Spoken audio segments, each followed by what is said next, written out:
Fiancé ਨੇ ਕਤਲ ਕਰਤਾ ਹੈ ਨਾ, ਉਹਨੂੰ ਨੀਲੇ ਡੱਬੇ 'ਚ ਪਾਤਾ, ਆਪਣੇ ਘਰ ਵਾਲੀ ਨੂੰ ਮਾਰਤਾ। ਪਹਿਲਾਂ ਤਾਂ ਵਾਈਫਸ ਦਾ ਬਹੁਤ ਹੁੰਦਾ ਸੀ ਕਿ ਹਸਬੈਂਡਸ ਜਾਂ ਉਹਨਾਂ ਦੇ ਸਹੁਰੇ ਪਰਿਵਾਰ ਨੇ ਜਲਾਤਾ, ਮਾਰਤਾ। ਹੁਣ ਵਾਈਸਾ ਵਰਸਾ ਵੀ ਬਹੁਤ ਆ ਰਿਹਾ ਹੈ ਨਾ, ਕਿ ਉੱਥੋਂ ਤੱਕ ਨਾ ਪਹੁੰਚਿਆ ਜਾਏ।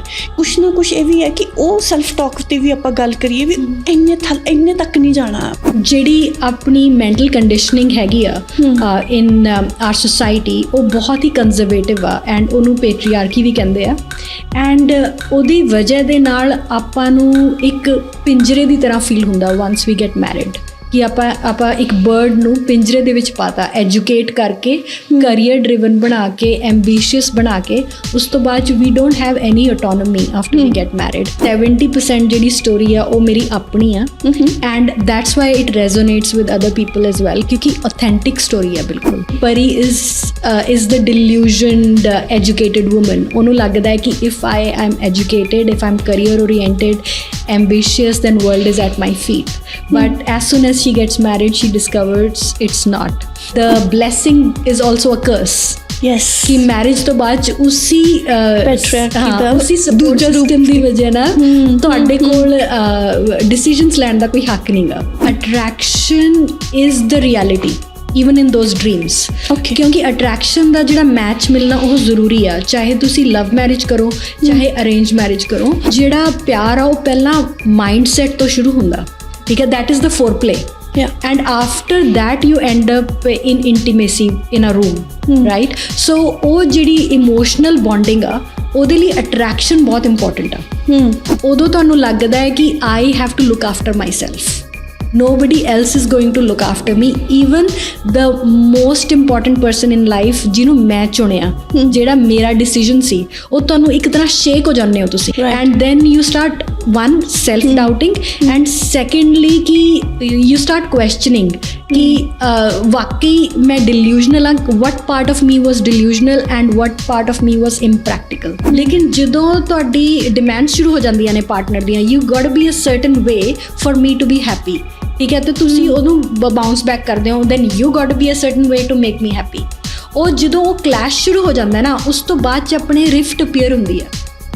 ਐਂਡ ਜਿਵੇਂ ਹੀ ਆਪਣੀ ਰਿਫਟ ਅਪੀਅਰ ਹੁੰਦੀ ਆ ਤੇ ਡਿਸਕਨੈਕਸ਼ਨ ਦੇ ਬੀਜ ਬੋਏ ਜਾਂਦੇ ਆ ਉਸੇ time. But why do the man want ਕਿ ਜਿਹੜੀ ਵਾਈਫ ਹੈਗੀ ਆ ਉਹੀ ਉਹਨੂੰ ਸਰਵ ਕਰੇ, ਤਾਂ ਇਹ ਉਹਦਾ ਇੱਕ ਫਿਕਸਡ ਮਾਈਂਡਸੈਟ ਹੋ ਗਿਆ। ਫਿਰ ਜਦੋਂ ਆਪਾਂ ਉਹ ਫੇਸ ਦੇਖਦੇ ਆ ਨਾ, ਜਦੋਂ ਆਪਾਂ ਆਪਣੇ ਪਾਰਟਨਰ ਦਾ, ਉਸ ਤੋਂ ਬਾਅਦ 'ਚ ਆਪਾਂ ਨੂੰ ਪਤਾ ਲੱਗਦਾ ਹੈ ਕਿ ਵੀ ਡੋਂਟ ਰੀਅਲੀ ਲਾਈਕ ਦੈਮ।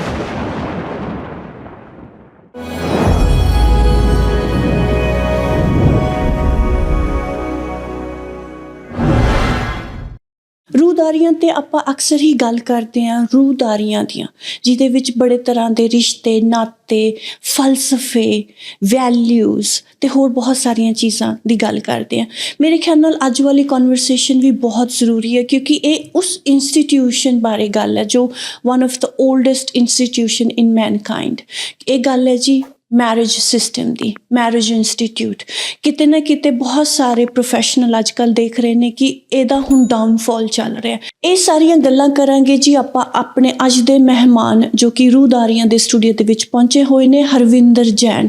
ਉਹਨਾਂ ਨੇ ਬੁੱਕ ਲਿਖੀ ਹੈ ਵਾਈਫਡ ਇਨ ਇੰਡੀਆ, ਅਤੇ ਉਹ ਕੰਮ ਕਰ ਰਹੇ ਨੇ ਜੀ as a family violence professional in Ballarat. Sat Shri Akal Nirpinder ji, thank you for having me in your studio. I was so looking forward to from so many days, and yeah, great to be here with your audience. ਤੇ ਸਭ ਤੋਂ ਪਹਿਲਾਂ ਆਪਾਂ ਗੱਲ ਕਰਾਂਗੇ ਹਰਵਿੰਦਰ, ਜਿਵੇਂ ਤੁਹਾਡਾ ਨਾਮ ਇੱਕ ਹੋਰ ਨਾਮ ਨਾਲ ਤੁਸੀਂ ਬਹੁਤ ਮਸ਼ਹੂਰ ਹੋ, ਸੀਆ। ਆਪਾਂ ਇਹਦੀ ਕਹਾਣੀ ਵੀ ਜਾਣਾਂਗੇ ਕਿ ਇਹ ਇੱਕ ਪਾਸੇ ਹਰਵਿੰਦਰ, ਇੱਕ ਪਾਸੇ ਸੀਆ, ਤੇ ਇਹ ਵਿੱਚ ਥੋੜ੍ਹਾ ਜਿਹਾ ਆਪਾਂ ਪਹਿਲਾਂ ਇਸੇ ਦਾ ਕੰਟੈਕਸਟ ਲੈ ਲੈਂਦੇ ਕਿ ਇਹ ਕਿਸ ਤਰ੍ਹਾਂ, ਮਤਲਬ ਜੀ ਮੈਂ ਸਿੱਖ ਪਰਿਵਾਰ ਦੇ ਵਿੱਚ ਮੇਰਾ ਜਨਮ ਹੋਇਆ and I am married in a Hindu family ਜੀ। ਸੋ ਜਦੋਂ ਮੇਰੀ ਮੈਰਿਜ ਹੋਈ ਤੇ ਉਸ ਟਾਈਮ 'ਤੇ ਲਵ ਮੈਰਿਜਸ ਇੰਨੀਆਂ ਪੋਪੂਲਰ ਨਹੀਂ ਸੀਗੀਆਂ, ਐਂਡ ਉਹਦੇ ਕਰਕੇ ਉਹਨਾਂ ਨੇ ਕਿਹਾ ਕਿ ਸਾਨੂੰ ਇੱਕ ਇਹੋ ਜਿਹਾ ਨਾਮ ਖੁਦ ਹੀ ਚੁਣ ਕੇ ਦੇ ਦਿਓ ਤਾਂ ਕਿ ਅਸੀਂ ਆਪਣੇ ਸਾਰੇ ਰਿਲੇਟਿਵਸ ਨੂੰ ਉਹ ਨਾਂ ਦੱਸ ਦਈਏ ਤਾਂ ਕਿ ਜ਼ਿਆਦਾ ਕੁਐਸਚਨਸ ਨਾ ਉੱਠਣ। And it was not about making me a Hindu, it was more about the stigma of love marriage। ਹੁਣ ਆਪਾਂ ਵਾਈਫਡ ਇਨ ਇੰਡੀਆ ਦੀ ਗੱਲ ਕਰਦੇ ਹਾਂ, ਹੈ ਨਾ। ਇਹ ਨੈਰੇਟਿਵ ਆਪਣੇ ਆਪ 'ਚ ਇੰਨਾ ਸਟਰੋਂਗ ਹੈ ਨਾ ਕਿ wifed in India when I imagine, ਉਹ ਲੱਗਦਾ ਕਿ ਕੋਈ ਔਰਤ ਹੈ ਜਿਹਨੂੰ ਚੇਂਡ ਕੀਤਾ ਗਿਆ, ਹੈ ਨਾ। ਅਤੇ ਔਰ ਇਹ ਟਾਈਟਲ ਦੇਣਾ ਬੁੱਕ ਨੂੰ, ਇਹਦਾ ਜਿਹੜਾ ਸਿੰਬੋਲਿਕ ਮੀਨਿੰਗ ਇਹ ਹੈ, ਟਾਈਟਲ ਦੇਣਾ is like how dare you, it's totally opposite. ਤੇ ਇਹਦਾ ਜਿਹੜਾ ਹੈ ਨਾ, ਇਹਦੇ ਲਈ ਤੁਹਾਨੂੰ ਕੁਝ ਮਤਲਬ ਫੀਡਬੈਕ ਆਈ ਜਾਂ ਤੁਹਾਡੇ ਦਿਮਾਗ 'ਚ ਫਸਟ ਆਫ ਆਲ ਕਿੱਦਾਂ ਆਇਆ, ਤੇ ਇਹਦਾ ਤੁਹਾਨੂੰ ਕੀ ਫੀਡਬੈਕ ਆਇਆ? ਜੀ ਟਾਈਟਲ ਜਿਹੜਾ ਬੁੱਕ ਦਾ ਵਾਈਫਡ ਇਨ ਇੰਡੀਆ, ਇਹ it strikes a chord with everyone who's ever seen the cover of this book, including my own teachers from my school. ਅੱਛਾ, ਕਿ ਜਿਹੜਾ ਤੁਸੀਂ ਕਿਹਾ ਨਾ ਕਿ how dare you to change someone as a wife, and in fact that is what I wanted to communicate, and you beautifully put it, because ਜਿਹੜੀ ਆਪਣੀ mental conditioning ਹੈਗੀ ਆ in our society, ਉਹ ਬਹੁਤ ਹੀ conservative ਆ, and ਉਹਨੂੰ patriarchy ਵੀ ਕਹਿੰਦੇ ਆ, ਐਂਡ ਉਹਦੀ ਵਜ੍ਹਾ ਦੇ ਨਾਲ ਆਪਾਂ ਨੂੰ ਇੱਕ ਪਿੰਜਰੇ ਦੀ ਤਰ੍ਹਾਂ ਫੀਲ ਹੁੰਦਾ once we get married, ਕਿ ਆਪਾਂ ਇੱਕ ਬਰਡ ਨੂੰ ਪਿੰਜਰੇ ਦੇ ਵਿੱਚ ਪਾਤਾ, ਐਜੂਕੇਟ ਕਰਕੇ, ਕਰੀਅਰ ਡਰਿਵਨ ਬਣਾ ਕੇ, ਐਂਬੀਸ਼ੀਅਸ ਬਣਾ ਕੇ, ਉਸ ਤੋਂ ਬਾਅਦ ਵੀ don't have any autonomy after we get married. So ਉਹ ਜਿਹੜਾ ਭਾਵ ਵਿਅਕਤ ਕਰਨਾ just through the title was really important, so it can touch people, yeah. ਤੇ ਇਹਦਾ ਰਿਸਪੌਂਸ ਕੀ ਮਿਲਿਆ ਫਿਰ? ਪੀਪਲ ਵਰ ਹੈਪੀ ਜਾਂ ਉਹਨਾਂ ਨੂੰ ਕੀ ਲੱਗਿਆ ਕਿ ਵਾਓ ਇਟਸ ਸੱਚ ਅ bold statement, ਹੈ ਨਾ? Yes, response ਬਹੁਤ ਹੀ ਵਧੀਆ, particularly from the women of our generation, millennials. ਉਹਨਾਂ ਦੀ ਤਰਫ ਤੋਂ ਬਹੁਤ ਵਧੀਆ ਰਿਸਪੌਂਸ ਹੈਗਾ, and anybody who reads the book, ਉਹ ਇਹੀ ਕਹਿੰਦੇ ਆ ਹਮੇਸ਼ਾ ਕਿ 90% ਜਿਹੜੀ ਸਟੋਰੀ ਆ, it is just like my life story. So yeah, it has touched and unpacked a lot of wounds and healed a lot of women. Beautiful.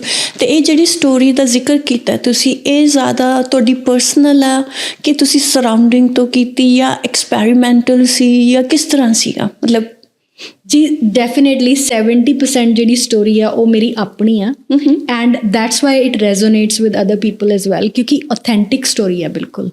And ਰੋਜ਼ਮर्रा ਦੀ ਜਿਹੜੀ conversations ਨੇ, ਉਹ ਕਿਵੇਂ ਤੁਹਾਨੂੰ ਅਨਨੋਇੰਗਲੀ, ਅਨਕੌਨਸ਼ੀਅਸਲੀ ਇੰਪੈਕਟ ਕਰਦੀਆਂ ਨੇ, ਮਿਨੀਮਾਈਜ਼ ਕਰਦੀਆਂ ਨੇ, ਲਿਮਿਟ ਕਰਦੀਆਂ ਨੇ, ਇਹ ਆਪਣੇ ਸਭ ਦੀ ਕਹਾਣੀ ਆ। ਬਿਲਕੁਲ। ਐਂਡ ਸੋ ਜਿਹੜਾ 70% ਨੈਰੇਟਿਵ ਆ ਉਹ ਮੇਰਾ ਔਥੈਂਟਿਕ ਓਰੀਜਨਲ ਲਾਈਫ ਤੋਂ ਆਉਂਦਾ ਹੈ, ਅਤੇ 30% is the women I have worked, the man I have worked to help improve their married lives. ਤੇ ਸੀਆ, ਮੈਂ ਤੁਹਾਨੂੰ ਸੀਆ ਵੀ ਕਹਿ ਸਕਦੀ ਹਾਂ। ਤੇ ਸੀਆ, ਜਿਵੇਂ ਹੁਣ ਆਪਾਂ ਕਹਾਣੀ ਦੀ ਗੱਲ ਕੀਤੀ, ਤੁਸੀਂ ਇਸ ਕਹਾਣੀ ਦਾ ਤੁਹਾਨੂੰ ਥੋੜ੍ਹਾ ਜਿਹਾ ਨਟਸ਼ੈਲ ਦੇ ਵਿੱਚ ਦੱਸੋਗੇ ਕਿ ਇਹ ਕੀ ਕਹਾਣੀ ਆ ਅਤੇ ਕਿਸ ਤਰ੍ਹਾਂ ਚੱਲਦੀ ਹੈ, ਮਤਲਬ ਬਹੁਤ ਬਰੀਫਲੀ? ਐਬਸੋਲਿਊਟਲੀ। ਜਿਹੜੀ ਮੇਨ ਪ੍ਰੋਟੈਗਨਿਸਟ ਹੈਗੀ ਆ ਵਾਈਫ, ਦੈਟ ਇਜ਼, ਉਹਦਾ ਨਾਮ ਹੈਗਾ ਪਰੀ ਜੀ, ਐਂਡ ਉਹਨਾਂ ਦੇ ਹਸਬੈਂਡ ਦਾ ਨਾਮ ਹੈ Ayushmann ji. So the reason of selection of this name was dual actually. ਪਹਿਲਾ ਰੀਜ਼ਨ ਇਹ ਸੀਗਾ ਕਿ Pari is the delusioned educated woman. ਉਹਨੂੰ ਲੱਗਦਾ ਹੈ ਕਿ if I am educated, if I am career oriented, ambitious, then world is at my feet. But as soon as she gets married, she discovers it's not. And another thing is that she's so used to the benefits of patriarchy because of her father being the dominant figure, and she availing all the opportunities through male help and support, that she doesn't realize until she gets married that the blessing is also a curse. Yes, ਕਿ marriage ਤੋਂ ਬਾਅਦ 'ਚ ਉਸੀ support ਦੂਜਾ system ਦੀ ਵਜ੍ਹਾ ਨਾਲ ਤੁਹਾਡੇ ਕੋਲ ਡਿਸੀਜਨਸ ਲੈਣ ਦਾ ਕੋਈ ਹੱਕ ਨਹੀਂ ਗਾ। ਸੋ ਤੁਹਾਡੀ ਸਿਰਫ ਗਾਰਡੀਅਨਸ਼ਿਪ ਹੀ ਚੇਂਜ ਹੋ ਰਹੀ ਆ, ਅਦਰਵਾਈਜ਼ ਤੁਹਾਡੀ ਜਿਹੜੀ ਆਟੋਨਮੀ ਆ ਤੁਹਾਨੂੰ ਉਹ ਨਹੀਂ ਮਿਲ ਰਹੀ, even if you are educated and working. Right. ਤੇ ਫਿਰ ਹੋਰ ਇਸ ਕਹਾਣੀ 'ਚ ਕੀ ਹੁੰਦਾ ਅੱਗੇ ਪਰੀ ਤੇ ਆਯੁਸ਼ਮਾਨ ਨਾਲ? ਪਰੀ ਤੇ ਆਯੁਸ਼ਮਾਨ ਬਹੁਤ ਪਿਆਰ ਕਰਦੇ ਨੇ ਇੱਕ ਦੂਜੇ ਨੂੰ, ਉਹਨਾਂ ਦੀ ਲਵ ਮੈਰਿਜ ਹੁੰਦੀ ਆ, ਸੋ ਇੱਕ ਬਹੁਤ ਹੀ ਪਿਆਰੀ ਲਵ ਸਟੋਰੀ ਆ ਜੀ। But as soon as they get married, how the dynamics change, how the girl starts feeling that she is the provider, but she is still not the decision maker. She has no seat on the table. She is contributing her 100%, but ਉਹਦੀ ਕੋਈ ਹੋਂਦ ਨਹੀਂ ਗੀ, ਉਹਨੂੰ ਕੋਈ ਡਿਗਨੀਫਾਈਡ position ਨਹੀਂ ਮਿਲ ਰਹੀ family ਦੇ ਵਿੱਚ because of that, and how she deals with it and gets the seat back on table is the journey of her transformation. Beautiful. ਆਪਾਂ ਹੁਣ ਪਹਿਲਾਂ ਮੈਂ ਸ਼ੁਰੂ ਕਰਾਂਗੀ ਪਰੀ ਤੋਂ, ਹੈ ਨਾ, ਬਿਕਾਜ਼ ਬਹੁਤ ਸੋਹਣੀ ਤੁਸੀਂ ਗੱਲ ਕਹੀ ਕਿ ਅਸੀਂ ਜਿਹੜੇ ਸਾਨੂੰ ਬੈਨੀਫਿਟਸ ਮਿਲ ਰਹੇ ਆ ਉਹ ਸਾਡੇ ਫਾਦਰ ਦੀ ਉਸੇ ਪੈਟਰੈਕੀ ਦੇ ਵਿੱਚ ਹੋਣ ਕਰਕੇ ਮਿਲ ਰਹੇ ਆ, ਹੈ ਨਾ। ਅਤੇ ਕਿਤੇ ਨਾ ਕਿਤੇ ਸਾਨੂੰ ਉਹ ਖੁਆਬ ਵੀ ਦਿਖਾਏ ਜਾਂਦੇ ਆ, ਸ਼ਾਇਦ ਉਹ ਸਾਡੇ ਘਰ 'ਚ ਵੀ ਬੋਲਿਆ ਜਾਂਦਾ, ਤੈਨੂੰ ਲੈਣ ਲਈ ਰਾਜਕੁਮਾਰ ਆਏਗਾ ਘੋੜੇ 'ਤੇ। ਫੋਰ ਐਗਜ਼ਾਮਪਲ ਕਈ ਵਾਰ ਫਿਲਮਾਂ ਦੇ ਵਿੱਚ ਜਿੱਦਾਂ DDL ਜਿੱਦਾਂ ਉਹ ਗਾਣਾ ਸੀ ਮੇਰੇ ਖਾਬੋਂ ਮੈਂ ਜੋ ਆਏ, ਸੋ ਦੈਟ ਇਜ਼ ਅ ਬਹੁਤ ਸਿੰਬੋਲਿਕ ਸੌਂਗ ਆ, ਜਿੱਦਾਂ ਦਾ ਆਪਾਂ ਨੂੰ ਉਹ ਦਿਖਾਇਆ ਜਾਂਦਾ ਕਿ ਇੱਕ ਖੁਆਬ ਇੱਕ ਡਰੀਮੀ ਵਰਲਡ ਦੇ ਵਿੱਚ ਉਹ ਲੜਕੀਆਂ ਰਹਿੰਦੀਆਂ, ਖਾਸ ਤੌਰ 'ਤੇ ਜੋ ਅਸੀਂ ਏਜ ਦੇ ਆ ਜਿੱਦਾਂ, ਹੈ ਨਾ, ਜਿਹੜੀ ਇਰਾ ਦੇ ਵਿੱਚੋਂ ਅਸੀਂ ਆ। ਅਤੇ ਉਹ ਜਿਹੜੀ ਸੱਚਾਈ as you said is totally different. ਅਤੇ ਉਹ ਜਿਹੜੇ ਬੱਚਾ ਉਹ ਡਰੀਮੀ ਹੈ, ਉਹ ਕਿਹੜੇ ਸੱਚੀ ਡਰੀਮਸ ਦੇਖ ਰਿਹਾ ਹੁੰਦਾ ਅਤੇ ਕਿਹੜੀ ਉਹ ਚੀਜ਼ ਬਿਲਕੁਲ ਹੀ ਉਹਨੂੰ ਪਤਾ ਹੀ ਨਹੀਂ ਹੁੰਦਾ। ਆਪਾਂ ਥੋੜ੍ਹਾ ਜਿਹਾ ਉਹਦੇ 'ਤੇ ਵੀ ਜੇ ਤੁਸੀਂ ਲਾਈਟ ਜਿਹੜਾ ਥਰੋ ਕਰਨਾ ਚਾਹੋ ਤਾਂ ਪਲੀਜ਼। ਐਬਸੋਲਿਊਟਲੀ। ਦੇਖੋ ਜਿਹੜੀ ਅਟਰੈਕਸ਼ਨ ਪਾਰਟ ਆ ਨਾ ਉਹਦਾ, attraction is the reality even in those dreams. ਕਿਉਂਕਿ ਅਟਰੈਕਸ਼ਨ ਦਾ ਜਿਹੜਾ ਮੈਚ ਮਿਲਣਾ ਉਹ ਜ਼ਰੂਰੀ ਆ, ਚਾਹੇ ਤੁਸੀਂ ਲਵ ਮੈਰਿਜ ਕਰੋ ਚਾਹੇ ਅਰੇਂਜ ਮੈਰਿਜ ਕਰੋ। Like you need to have the same romantic taste. So ਉਹ ਨੋਨ ਨੈਗੋਸ਼ੀਏਬਲ ਹੁੰਦਾ ਕਿਸੇ ਵੀ ਮੈਰਿਜ 'ਚ। ਅੱਜ ਕੱਲ੍ਹ ਦੀ ਜਿਹੜੀਆਂ ਮਾਡਰਨ ਮੈਰਿਜਸ ਨੇ, ਤੁਸੀਂ ਇੱਕ ਦਿਨ ਵੀ ਨਹੀਂ ਕੱਢ ਸਕਦੇ ਕਿਸੇ ਦੇ ਨਾਲ ਜੇ ਤੁਹਾਡਾ ਰੋਮੈਂਟਿਕ ਟੇਸਟ ਮੈਚ ਨਹੀਂ ਕਰਦਾ। ਸੋ ਇਹਨੂੰ ਥੋੜ੍ਹਾ ਜਿਹਾ ਮੈਨੂੰ ਹੋਰ ਦੱਸੋ, ਰੋਮੈਂਟਿਕ ਟੇਸਟ ਮੈਚ ਕਰਨਾ ਮਤਲਬ? Romantic taste is like do you enjoy the same things. Okay, ਯਾ, ਡੂ ਯੂ ਇੰਜੋਏ ਜਿਹੜਾ ਤੁਹਾਡਾ ਹੌਬੀਜ਼ ਨੇ, are you enjoying the same activities. ਕਿਉਂਕਿ ਜਿਹੜਾ ਪਿਆਰ ਆ ਉਹ ਪਹਿਲਾਂ ਮਾਈਂਡ ਸੈਟ ਤੋਂ ਸ਼ੁਰੂ ਹੁੰਦਾ, ਠੀਕ ਹੈ, that is the foreplay. And after that you end up in intimacy in a room, right? So ਉਹ ਜਿਹੜੀ emotional bonding ਆ ਉਹਦੇ ਲਈ attraction ਬਹੁਤ important ਆ। But after you get married, ਜਿਹੜੀ safety ਤੁਹਾਨੂੰ ਕਹਾਣੀਆਂ ਦੇ ਵਿੱਚ ਫੀਲ ਹੋ ਰਹੀ ਸੀ, ਰੋਜ਼ ਕਲਰਡ ਗਲਾਸਿਸ 'ਚੋਂ ਫੀਲ ਹੋ ਰਹੀ ਸੀ ਜਿਹੜੀ ਸੇਫਟੀ, ਤੁਸੀਂ ਦੇਖਦੇ ਹੋ ਕਿ ਉਹ ਰਿਐਲਿਟੀ ਨਹੀਂ ਗੀ। That is when your emotional safety gets challenged. ਉਦੋਂ ਤੁਹਾਨੂੰ ਲੱਗਦਾ ਹੈ ਕਿ I have to look after myself, nobody else is going to look after me, even the most important person in life ਜਿਹਨੂੰ ਮੈਂ ਚੁਣਿਆ, ਜਿਹੜਾ ਮੇਰਾ ਡਿਸੀਜਨ ਸੀ, ਉਹ ਤੁਹਾਨੂੰ ਇੱਕ ਤਰ੍ਹਾਂ ਸ਼ੇਕ ਹੋ ਜਾਂਦੇ ਹੋ ਤੁਸੀਂ, ਤੁਹਾਡਾ ਆਪਣਾ ਕੌਨਫੀਡੈਂਸ ਡਿਵਿੰਡਲ ਹੋ ਜਾਂਦਾ। And then you start one self doubting and secondly कि you start questioning कि वाकई मैं delusional हाँ, what part of me was delusional and what part of me was impractical। So attraction part is practical, but ਉਹਦੀ ਜਿਹੜੀ execution ਆ ਉਹ execute ਕਿਵੇਂ ਹੋਊਗਾ, ਉਹ ਤੁਹਾਡਾ ਸੋਲੀਟਿਊਡ ਦੇ ਵਿੱਚ ਜਾਂ ਤੁਹਾਡੀ ਆਈਸੋਲੇਸ਼ਨ ਦੇ ਵਿੱਚ ਇੱਕ ਕਪਲ ਨਹੀਂ ਰਹਿ ਰਿਹਾ, ਕਪਲ ਸੁਸਾਇਟੀ ਦੇ ਵਿੱਚ ਰਹਿ ਰਿਹਾ, ਇੱਕ ਪਰਿਵਾਰ ਦੇ ਵਿੱਚ ਰਹਿ ਰਿਹਾ। ਤਾਂ ਉਹ ਜਿਹੜੀ ਸੋਸ਼ਲ ਨੈਵੀਗੇਸ਼ਨ ਆ ਐਂਡ ਸੋਸ਼ਲ ਫੈਬਰਿਕ ਦੀ ਜਿਹੜੀ ਡਾਇਨਮਿਕਸ ਦੀ ਅੰਡਰਸਟੈਂਡਿੰਗ ਆ, ਜਿਹਦੇ ਵਿੱਚ ਕਿ ਬਹੁਤ ਸਾਰੇ ਇੰਟਰਸੈਕਸ਼ਨਸ ਹੈਗੇ ਆ ਆਪਣੇ ਪਾਵਰ ਇਕੁਏਸ਼ਨਸ 'ਤੇ, ਉਹ ਸਾਰੇ ਸਮਝਣੇ ਬਹੁਤ ਜ਼ਰੂਰੀ ਨੇ in order to live a normal peaceful life. ਹੁਣ ਇਹ ਜਿਹੜੀ ਤੁਸੀਂ ਕਿਹਾ ਕਿ ਇਹ ਜਿਹੜਾ ਸੋਸ਼ਲ ਫੈਬਰਿਕ ਹੈ ਉਹਦੀ ਜਿਹੜੀ ਬਣਤਰ ਹੈ ਨਾ, ਉਹਦੇ ਵਿੱਚ ਕਿਹੜੇ ਕਿਹੜੇ ਲੈਵਲ ਦੀ ਪਾਵਰ ਹੈ ਜਾਂ ਕਿਹੜੇ ਕਿਹੜੇ ਡਾਇਨਾਮਿਕਸ ਹੈ, ਇਹ ਬਹੁਤ ਜ਼ਿਆਦਾ ਮੇਰੇ ਕਹਿਣ ਨਾਲ ਵੀ ਇਹ ਬਹੁਤ ਜ਼ਿਆਦਾ ਗੂੜਾ ਸਬਜੈਕਟ ਹੈ, ਇਹ ਬਹੁਤ ਡੀਪ ਸਟੱਡੀ ਹੈ। Not everybody is willing to go that deep or ਉਹਨਾਂ ਹਾਰਡ ਵਰਕ ਕਰਨ ਨੂੰ ਤਿਆਰ ਨਹੀਂ ਹੈ, ਜਾਂ ਕਿਸੇ ਕੋਈ ਕਹਿੰਦਾ ਮੇਰੇ ਕੋਲ ਟਾਈਮ ਨਹੀਂ ਹੈ, ਜੋ ਸਰਫੇਸ ਲੈਵਲ 'ਤੇ ਚੱਲ ਰਿਹਾ ਇਨਫ ਹੈ ਨਾ। ਅਤੇ ਇਹਨੂੰ ਸਿੰਪਲੀਫਾਈ ਕੀਤਾ ਵੀ ਜਾ ਸਕਦਾ ਹੋਏਗਾ ਕਿ ਨਹੀਂ ਆਹ 4 ਚੀਜ਼ਾਂ ਸਮਝ ਲਓ, ਜਾਂ ਆਹ 4 ਚੀਜ਼ਾਂ ਦਾ ਗੈਪ ਜੇ ਬਣ ਰਿਹਾ ਤਾਂ ਉਹ ਦਿਖ ਰਿਹਾ, ਕਿਉਂਕਿ ਇੰਨਾ ਜੋ ਤੁਸੀਂ ਬੋਲਿਆ ਹੈ ਨਾ, ਉਹ ਸੋਚ ਕੇ ਕੋਈ ਕਹੂਗਾ ਯਾਰ ਇਹ ਟੂ ਮੱਚ ਵਰਕ ਆ, ਮੈਂ ਨਹੀਂ ਕਰਨਾ। ਰਾਈਟ ਇਹ ਐਗਜ਼ੈਕਟਲੀ ਇਹੀ ਕੀਤਾ ਫਿਰ ਮੈਂ ਆਪਣੀ ਬੁੱਕ ਦੇ ਵਿੱਚ, ਜਦੋਂ ਮੈਨੂੰ ਪਤਾ ਲੱਗਿਆ ਕਿ ਜਿਹੜੀ ਮੇਰੀ ਪੂਰੀ ਪ੍ਰੋਬਲਮ ਸੀਗੀ ਉਹਦਾ ਸੋਲਿਊਸ਼ਨ ਜਿਹੜਾ ਉਹ ਕੁਛ ਜਿਹੜੇ ਪ੍ਰਿੰਸੀਪਲਸ ਨੇ ਜਿਹੜੇ ਆਪਣੇ ਸਾਈਕੋਲੋਜੀ ਦੇ ਐਂਡ ਆਲਸੋ ਜਿਹੜੇ ਆਪਣੇ ਅਧਿਆਤਮ ਦੇ, ਆਪਣੀ ਏਂਸ਼ੀਅੰਟ ਵਿਜ਼ਡਮ ਦੇ ਕੁਛ ਪ੍ਰਿੰਸੀਪਲਸ ਨੇ, ਉਹਨਾਂ ਦੇ ਨਾਲ ਇਹ ਪ੍ਰੋਬਲਮ ਸੋਲਵ ਹੋ ਜਾਂਦੀ ਆ। ਫੋਰ ਐਗਜ਼ਾਮਪਲ ਕੌਨਸ਼ੀਅਸਨੈਸ ਅਗਰੀਮੈਂਟਸ ਨੇ ਜਿਹੜੇ ਆਪਣੇ, ਤੁਸੀਂ ਇਹ ਕੌਨਸ਼ੀਅਸ ਜਿਹੜਾ ਕਹਿ ਰਹੇ ਹੋ ਲਿਵਿੰਗ, ਥੋੜ੍ਹਾ ਜਿਹਾ ਇਹ ਇਲੈਬੋਰੇਟ ਕਰੋਗੇ ਸਾਡੇ ਲਈ ਕਿ ਇਹਦਾ ਮਤਲਬ ਕੀ ਹੈ ਅਤੇ ਇਹਨੂੰ ਕਿੱਦਾਂ ਸਮਝਿਆ ਜਾਏ? ਐਬਸੋਲਿਊਟਲੀ। ਜਦੋਂ ਆਪਾਂ ਬਚਪਨ 'ਚ ਹੁੰਦੇ ਹਾਂ ਆਪਣੀ ਫੈਮਿਲੀ ਦੇ ਵਿੱਚ, ਆਪਣੀ ਜਿਹੜੀ ਐਨਾਲਿਸਿਸ ਜਾਂ ਜੋ ਰਿਸਰਚ ਦੀ ਬੁੱਧੀ ਹੈਗੀ ਹੈ ਜਿਹਨੂੰ ਕਹਿੰਦੇ ਕੋਗਨੀਟਿਵ ਲੌਜਿਕ, ਉਹ ਆਪਣਾ ਇੰਨਾ ਡਿਵੈਲਪ ਨਹੀਂ ਹੋਇਆ ਹੁੰਦਾ ਕਿ ਆਪਾਂ ਖੁਦ ਸੈਂਸ ਬਣਾ ਸਕੀਏ ਆਪਣੇ ਐਨਵਾਇਰਮੈਂਟ ਦੀ। ਉਸ ਟਾਈਮ 'ਤੇ ਕੀ ਹੁੰਦਾ, ਜਿਹੜਾ ਕੁਛ ਵੀ ਆਪਾਂ ਦੇਖਦੇ ਹਾਂ ਨਾ ਆਪਾਂ ਉਹਨੂੰ ਅਪਣਾ ਲੈਂਦੇ ਹਾਂ। ਈਵਨ ਜੋ ਆਪਣੇ ਫਾਦਰ ਸਹੀ ਕਰ ਰਹੇ ਨੇ, ਜੋ ਆਪਣੀ ਮਦਰ ਸਹੀ ਕਰ ਰਹੀ ਆ, ਅਤੇ ਉਹਦੇ ਨਾਲ ਆਪਾਂ ਨੂੰ ਸਪੋਰਟ ਮਿਲ ਰਹੀ ਆ, ਐਂਡ ਆਪਣੇ ਸਿਬਲਿੰਗਸ ਜੋ ਨੇ ਆਪਾਂ ਉਹ ਉਹੀ ਐਕਸਪੈਕਟ ਕਰਨ ਲੱਗ ਜਾਂਦੇ ਆ ਕਿ ਆਪਾਂ ਜਿੱਥੇ ਵੀ ਜਾਵਾਂਗੇ ਨਾ ਆਪਾਂ ਨੂੰ ਇੰਨਾ ਹੀ ਸਪੋਰਟਿਵ ਇਕੋਸਿਸਟਮ ਮਿਲੂਗਾ। ਪਰ because we have only selected our partner, we haven't selected their whole family. ਨਾ ਤਾਂ ਆਪਣੇ ਕੋਲ ਆਪਸ਼ਨ ਹੈਗਾ, ਕਿਉਂਕਿ ਉਸ ਤੋਂ ਪਹਿਲਾਂ ਸਿਲੈਕਸ਼ਨ ਦੇ ਵਿੱਚ ਸਿਰਫ ਫਰੈਂਡਸ ਆਏ ਸੀ, ਸਿਰਫ ਫਰੈਂਡਸ ਤੇ ਅਟਰੈਕਸ਼ਨ ਸੀਗੀ।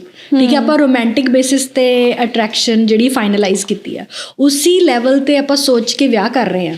ਅਟਰੈਕਸ਼ਨ ਦੇ, ਕਨੈਕਸ਼ਨ ਦੇ, ਕਮਿਟਮੈਂਟ ਦੇ ਉੱਤੇ ਆਪਾਂ ਵਿਆਹ ਕਰ ਰਹੇ ਹਾਂ। ਐਂਡ ਆਪਾਂ ਨੂੰ ਨਹੀਂ ਪਤਾ ਕਿ what other habits and demons ਦੀ ਅਦਰ ਫੈਮਿਲੀ ਹੈਜ਼, ਬਿਕੋਜ਼ ਹਰ ਫੈਮਿਲੀ ਦੀ ਕੋਈ ਨਾ ਕੋਈ ਵੀਕਨੈਸ ਹੁੰਦੀ ਹੈ, ਉਹਨਾਂ ਦਾ ਅਨਕੌਂਸ਼ੀਅਸ ਪੈਟਰਨ ਆ ਕੋਈ। ਕਿਉਂਕਿ ਜੋ ਤੁਸੀਂ ਆਪਾਂ ਆਪਣੇ ਲਈ ਉਹ ਇਕੋਸਿਸਟਮ ਸੋਚਿਆ ਤੇ ਦੂਜੇ ਪਰਸਨ ਨੇ ਵੀ ਤਾਂ ਬਣਾਇਆ ਹੀ ਹੋਊਗਾ ਉਹੀ ਇਕੋਸਿਸਟਮ, ਤੇ ਉਹਦੇ ਵਿੱਚ ਰਹਿਣ ਵਾਲੇ ਹਰ ਇਨਸਾਨ ਦਾ ਆਪਣਾ ਇਕੋਸਿਸਟਮ ਹੈ, if I'm right. Yes, absolutely. ਜਿਵੇਂ ਨਾ ਮੈਥ ਦੇ ਵਿੱਚ ਇੱਕ ਸੈੱਟ ਥਿਊਰੀ ਹੁੰਦੀ ਆ, ਠੀਕ ਹੈ, ਇੱਕ ਉਹ 'ਚ ਯੂਨੀਵਰਸਲ ਸੈੱਟ ਹੁੰਦਾ, ਤੇ ਯੂਨੀਵਰਸਲ ਸੈੱਟ ਜਿਹੜਾ ਹੁੰਦਾ ਨਾ, ਮਤਲਬ everything in the universe is included in that. ਪਰ ਜਿਹੜੀ ਆਪਣੀ ਲਾਈਫ ਆ ਇੱਕ ਸਬਸੈਟ ਆ ਉਸ ਯੂਨੀਵਰਸਲ ਸੈੱਟ ਦਾ। ਠੀਕ ਹੈ, ਉਸੀ ਤਰ੍ਹਾਂ ਹਰ ਇੱਕ ਦੀ ਲਾਈਫ ਇਸ ਵਰਲਡ ਵਿੱਚ ਜੋ ਕੋਈ ਵੀ ਐਗਜ਼ਿਸਟ ਕਰ ਰਿਹਾ, ਜਿੰਨੇ ਕਰੈਕਟਰਸ ਐਗਜ਼ਿਸਟ ਕਰ ਰਿਹਾ, ਉਹਦਾ ਸਬਸੈਟ ਆ। ਠੀਕ ਹੈ, ਹੁਣ ਜੇ ਆਪਾਂ ਦੋ ਸਬਸੈਟਸ ਨੂੰ ਦੇ ਵਿੱਚ ਜਿਹੜੀ ਆਪਾਂ ਕਾਮਨ ਚੀਜ਼ ਦੇਖੀ, ਉਹ ਸੀਗੀ ਅਟਰੈਕਸ਼ਨ, ਕਨੈਕਸ਼ਨ ਐਂਡ ਕਮਿਟਮੈਂਟ। ਠੀਕ ਹੈ, ਹੁਣ ਆਪਾਂ ਜਿਹੜਾ ਉਹ ਜਿਹੜੀ ਆ ਗਏ ਦੋ ਸਰਕਲਸ ਇੰਟਰਸੈਕਟ ਹੋਏ ਤੇ ਉਹ ਜਿਹੜਾ ਪਾਰਟ ਆ ਗਿਆ, ਉਹ ਤਾਂ ਉਹਨੇ ਤਾਂ ਆਪਾਂ ਨੂੰ ਹੈਪੀ ਕਰਤਾ। ਠੀਕ ਹੈ ਨਾ, ਬਟ ਉਹ ਜਿਹੜਾ ਹਜੇ ਅਨਨੋਨ ਤੇ ਅਨਫੈਮੀਲੀਅਰ ਆ, ਉਹ ਹੈਗਾ ਕਿ my family background and his family background, ਜਿਹੜਾ ਕਿ ਸਭ ਤੋਂ ਪਹਿਲਾਂ ਜੇ ਆਪਾਂ ਫੈਮਿਲੀ ਨਾਲ ਵੀ ਨਾ ਰਹਿੰਦੇ ਹੋਈਏ ਨਾ, ਰੂਟੀਨ ਦੇ ਰੂਪ ਦੇ ਵਿੱਚ ਆਪਣੇ ਅੱਗੇ ਆਉਂਦਾ। ਰਾਈਟ, ਠੀਕ ਹੈ, ਰੂਟੀਨ ਦੇ ਵਿੱਚ ਤੇ ਜਿਹੜਾ ਫੂਡ ਆਪਣਾ ਕੰਫਰਟ ਫੂਡ ਆ, ਜਿਹੜੇ ਜਿਸ ਤਰ੍ਹਾਂ ਦਾ ਸਪੈਂਡਿੰਗ ਆਪਣੀ ਕੰਫਰਟ ਸਪੈਂਡਿੰਗ ਆ, ਉਸ ਰੂਪ ਦੇ ਵਿੱਚ ਸਾਰੀਆਂ ਹੈਬਿਟਸ ਦੇ ਨਾਲ ਆਪਣੇ ਅੱਗੇ ਆਉਂਦਾ। ਫਿਰ ਜਦੋਂ ਆਪਾਂ ਉਹ ਫੇਸ ਦੇਖਦੇ ਆ ਨਾ, ਜਦੋਂ ਆਪਾਂ ਆਪਣੇ ਪਾਰਟਨਰ ਦਾ, ਉਸ ਤੋਂ ਬਾਅਦ 'ਚ ਆਪਾਂ ਨੂੰ ਪਤਾ ਲੱਗਦਾ ਹੈ ਕਿ ਵੀ ਡੋਂਟ ਰੀਅਲੀ ਲਾਈਕ ਦੈਮ, ਕਿ ਇਹ ਤਾਂ ਮੇਰਾ ਕੰਫਰਟ ਜ਼ੋਨ ਹੈ ਹੀ ਨਹੀਂ, ਇਹ ਮੇਰਾ ਕੰਫਰਟ ਜ਼ੋਨ ਨਹੀਂ ਗਾ। ਐਂਡ ਵੀ ਸਟਾਰਟ ਕੰਪੇਅਰਿੰਗ ਦੈਮ ਕਿ ਆਈਡੀਅਲੀ ਮੇਰੇ ਲਈ ਇਹ ਹੋਣਾ ਚਾਹੀਦਾ। ਸੋ ਵੀ ਸਟਾਰਟ ਐਕਸਪੈਕਟਿੰਗ, ਤੇ ਆਪਾਂ ਉਹਨਾਂ ਨੂੰ ਦੱਸਣ ਲੱਗ ਜਾਂਦੇ ਹਾਂ, you know this is how I will be happy. ਅਗਲਾ ਵੀ ਇਹੀ ਦੱਸ ਰਿਹਾ, ਸਪਾਊਸ ਵੀ ਇਹੀ ਦੱਸ ਰਿਹਾ, ਦਿਸ ਇਜ਼ ਹਾਊ। ਹੁਣ ਫਿਰ ਟ੍ਰਾਂਜੈਕਸ਼ਨਲ ਸ਼ੁਰੂ ਹੋ ਜਾਂਦਾ। ਪਹਿਲਾਂ ਜਿਹੜਾ ਗਿਵਿੰਗ ਤੋਂ ਸ਼ੁਰੂ ਹੋਇਆ ਸੀ ਰਿਲੇਸ਼ਨਸ਼ਿਪ, ਇੱਕ sense of serving, because romance is a sense of service, ਹੈ ਨਾ, ਕਿਸੇ ਨੇ ਤੁਹਾਡੇ ਤੋਂ ਮੰਗਿਆ ਨਹੀਂ ਰੋਮਾਂਸ, ਠੀਕ ਹੈ, ਉਹ ਤੁਸੀਂ ਮੈਚ ਕਰ ਗਏ ਉੱਥੇ। ਲੇਕਿਨ ਜਦੋਂ ਤੁਹਾਡੀ ਡਿਮਾਂਡ ਸ਼ੁਰੂ ਹੋ ਜਾਂਦੀਆਂ ਨੇ ਪਾਰਟਨਰ ਦੀਆਂ, you got be a certain way for me to be happy, ਠੀਕ ਹੈ, ਤੇ ਤੁਸੀਂ ਉਹਨੂੰ ਬਾਉਂਸ ਬੈਕ ਕਰਦੇ ਹੋ, then you got be a certain way to make me happy. ਉਹ ਜਦੋਂ ਉਹ ਕਲੈਸ਼ ਸ਼ੁਰੂ ਹੋ ਜਾਂਦਾ ਨਾ, ਉਸ ਤੋਂ ਬਾਅਦ 'ਚ ਆਪਣੇ ਰਿਫਟ ਅਪੀਅਰ ਹੁੰਦੀ ਆ। ਐਂਡ ਜਿਵੇਂ ਹੀ ਆਪਣੀ ਰਿਫਟ ਅਪੀਅਰ ਹੁੰਦੀ ਆ ਤੇ ਡਿਸਕਨੈਕਸ਼ਨ ਦੇ ਬੀਜ ਬੋਏ ਜਾਂਦੇ ਆ ਉਸੇ ਟਾਈਮ। ਸੀ ਆਪਾਂ ਰਿਫਟਸ ਬਾਰੇ ਵੀ ਥੋੜ੍ਹੀ ਗੱਲ ਕਰੀਏ, ਹੈ ਨਾ, ਕਿ ਜਿੱਦਾਂ ਹੁਣ ਤੁਸੀਂ ਜਸਟ ਮੈਂਸ਼ਨ ਕੀਤਾ ਰਿਫਟ, ਇਹ ਕਿਸ ਤਰ੍ਹਾਂ ਦੇ ਰਿਫਟਸ ਹੋ ਸਕਦੇ? ਕਿਉਂਕਿ ਕਈ ਵਾਰ ਆਪਣਾ ਰਿਫਟ ਹੁੰਦਾ ਜਿਹਦੇ 'ਤੇ ਆਪਾਂ ਨੂੰ ਅਟੈਂਸ਼ਨ ਪੇ ਕਰਨੀ ਚਾਹੀਦੀ ਹੈ, ਪਰ ਆਪਾਂ ਦੂਜੇ ਬੰਦੇ ਨੂੰ ਕੁਛ ਵੀ ਕਹਿ ਕੇ ਉਹਨੂੰ ਡਿਸਮਿਸ ਕਰ ਦਿੰਦੇ ਹਾਂ ਕਿ ਇਹ ਵੀ ਕੋਈ ਗੱਲ ਹੈ ਗੱਲਾਂ 'ਚੋਂ, ਜਾਂ ਆਪਾਂ ਕਹਿੰਦੇ ਜ਼ਿਆਦਾ ਸੈਂਸਿਟਿਵ ਹੋ ਰਿਹਾ, ਜਾਂ ਇੰਨੀ ਕੁ ਡੀਲ ਨਹੀਂ ਕਰਨੀ ਆਉਂਦੀ, ਬੜਾ ਤੂੰ ਕਮਜ਼ੋਰ ਆ, ਮਤਲਬ ਕੁਛ ਵੀ ਕਹਿ ਕੇ। ਜ਼ਿਆਦਾਤਰ ਆਪਣੀ ਕਮਿਊਨਿਟੀ 'ਚ ਇਹੀ ਵਰਡਸ ਬੋਲੇ ਜਾਂਦੇ ਆ। ਅਤੇ ਮੈਨੂੰ ਤੁਸੀਂ ਥੋੜ੍ਹੇ ਜਿਹੇ ਜਨਰਲ ਰਿਫਟਸ ਵੀ ਦੱਸੋ ਜਿਹਦੇ ਤੋਂ ਸਟਾਰਟ ਹੁੰਦਾ, ਜਿਹੜੇ ਕਿ ਉਹ ਬੀਜ ਦਾ ਰੂਪ ਕਰ ਜਾਂਦੇ ਕਈ ਵਾਰ, ਹੈ ਨਾ। ਐਬਸੋਲਿਊਟਲੀ। ਜਿਹੜੀ ਰਿਫਟ ਆ ਨਾ, ਉਹ ਹੁੰਦੀ ਇਸ ਵਜ੍ਹਾ ਨਾਲ ਆ ਕਿ ਆਪਣੀਆਂ ਨਾ ਕੁਛ ਨੀਡਸ ਨੇ, ਜਿਹਨੂੰ ਕਿ ਆਪਾਂ ਸੇਫਟੀ ਦਾ ਬੇਸ ਕਹਿੰਦੇ ਆ। How do we feel safe. ਕੁਛ ਲੋਕ ਕੀ ਆ, ਪਾਵਰ ਐਂਡ ਕੰਟਰੋਲ ਫੀਲ ਕਰਕੇ, ਜਦੋਂ ਉਹਨਾਂ ਨੂੰ ਪਾਵਰ ਤੇ ਕੰਟਰੋਲ ਫੀਲ ਹੁੰਦਾ ਕਿਸੇ ਦੂਸਰੇ ਇਨਸਾਨ 'ਤੇ ਇਨ ਦ ਡਾਇਨਾਮਿਕਸ ਐਜ਼ ਅ ਕਪਲ, ਤਾਂ ਫਿਰ ਉਹ ਸੇਫ ਫੀਲ ਕਰਦੇ ਨੇ। ਠੀਕ ਹੈ, ਜਿਹਨੂੰ ਕਿ ਆਪਾਂ ਕਹਿੰਦੇ ਹਾਂ ਕਿ ਟੌਕਸਿਕ ਅਟੈਚਮੈਂਟ ਵੀ ਕਹਿੰਦੇ ਹਾਂ। ਠੀਕ ਹੈ, ਦੋਨਾਂ ਨੂੰ ਪਾਵਰ ਐਂਡ ਕੰਟਰੋਲ ਦੇ ਨਾਲ ਹੀ ਫੀਲ ਹੋ ਰਹੀ ਆ ਸੇਫਟੀ। ਫੋਰ ਐਗਜ਼ਾਮਪਲ ਜਿਵੇਂ ਆਪਾਂ ਨੂੰ ਆਦਤ ਹੈਗੀ ਆ that my father does everything for me. ਠੀਕ ਹੈ, ਉਹ ਬਾਹਰ ਜਾ ਕੇ ਸਬਜ਼ੀ ਵੀ ਲੈ ਕੇ ਆ ਰਹੇ ਆ, ਸਾਰੇ ਘਰ ਦੇ ਬਾਹਰ ਦੇ ਕੰਮ ਉਹ ਕਰ ਰਹੇ ਨੇ, ਐਂਡ ਪਰ ਘਰ ਦੇ ਵਿੱਚ ਮੇਰੀ ਐਜ਼ ਅ ਡਾਟਰ ਮੇਰੀ ਚੱਲਦੀ ਆ। ਠੀਕ ਹੈ, ਤਾਂ ਹੁਣ ਮੇਰੀ ਜਿਹੜੀ ਨੀਡ ਹੈਗੀ ਆ, ਉਹ ਮੇਰੀ ਨੀਡ ਆ ਕਿ you know I need to be powerful in the dynamic, ਪਰ ਜਿਹੜੀ ਰਿਸਪੋਂਸਿਬਿਲਿਟੀਜ਼ ਨੇ ਉਹ ਮੇਲ ਕਰੇ। ਠੀਕ ਹੈ, ਤਾਂ ਇਹਦੇ ਨਾਲ ਕੀ ਆ ਕਿ ਦਿਸ ਇਜ਼ ਜਦੋਂ ਤੱਕ ਤੁਸੀਂ ਅਨਮੈਰਿਡ ਹੋ ਉਦੋਂ ਤੱਕ ਤਾਂ ਠੀਕ ਆ, but once you get married and you are not contributing equally or your expectation is unfair, ਕਿ ਕੰਮ ਸਾਰਾ ਦੂਜਾ ਬੰਦਾ ਕਰੇ ਪਰ ਡਿਸੀਜ਼ਨਸ ਮੈਂ ਲਵਾਂ, ਫਿਰ ਇਹਨੂੰ ਕਹਿੰਦੇ ਆ ਕਿ ਟੌਕਸਿਕ ਅਟੈਚਮੈਂਟ ਦੀ ਇਨਵੀਟੇਸ਼ਨ ਆ ਇਹ।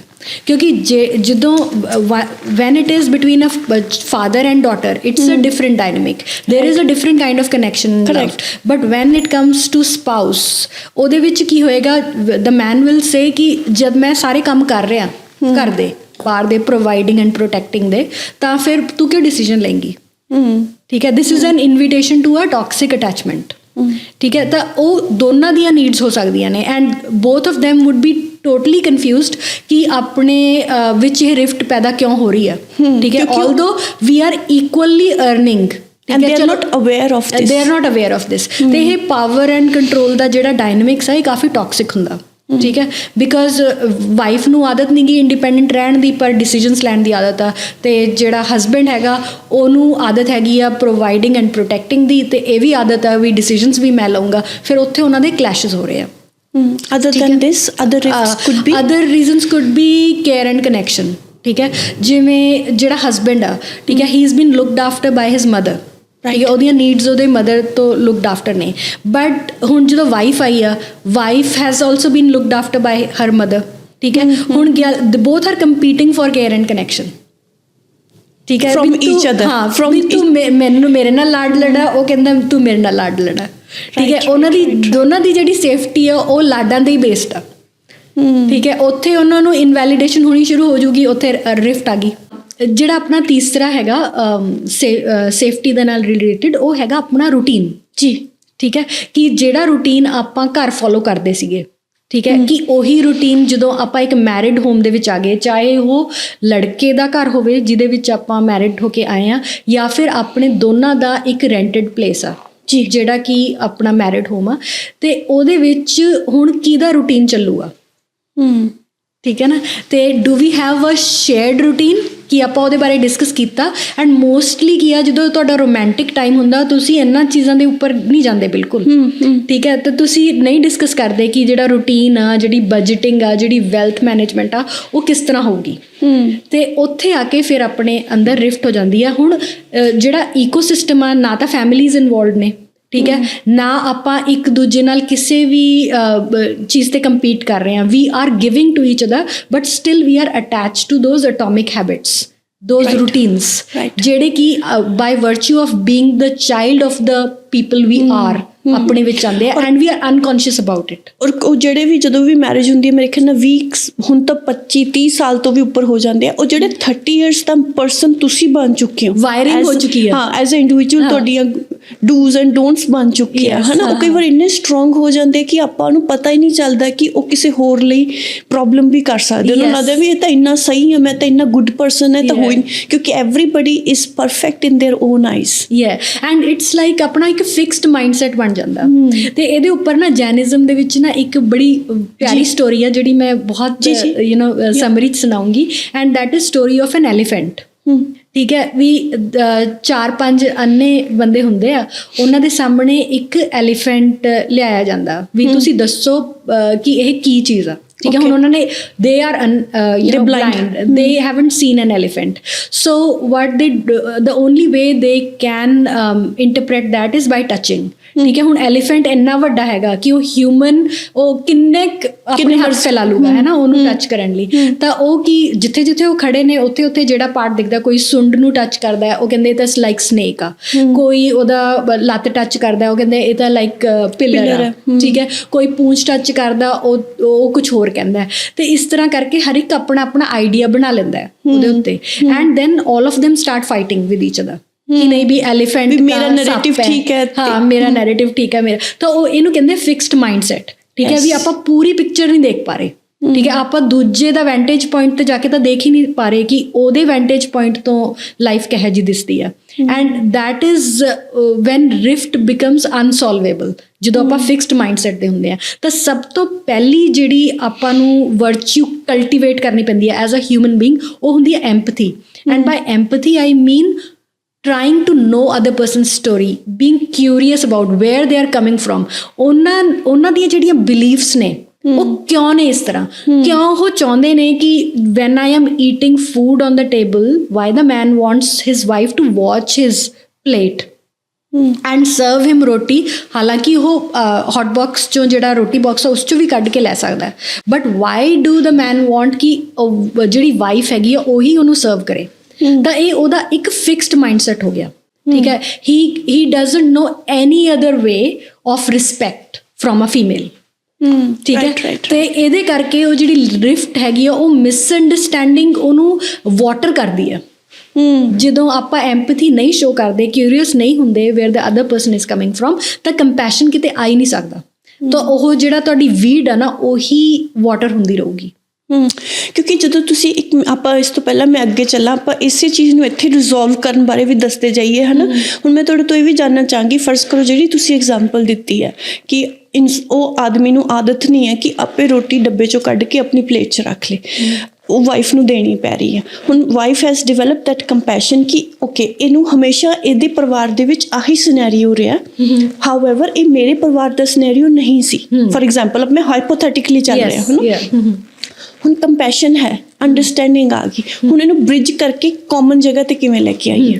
ਤੇ ਉੱਥੇ ਆਪਣੀਆਂ ਵਰਚੂਜ਼ ਆਉਂਦੀਆਂ ਨੇ ਕਾਈਂਡਨੈਸ ਤੇ ਡਿਸਰਨਮੈਂਟ, ਠੀਕ ਹੈ।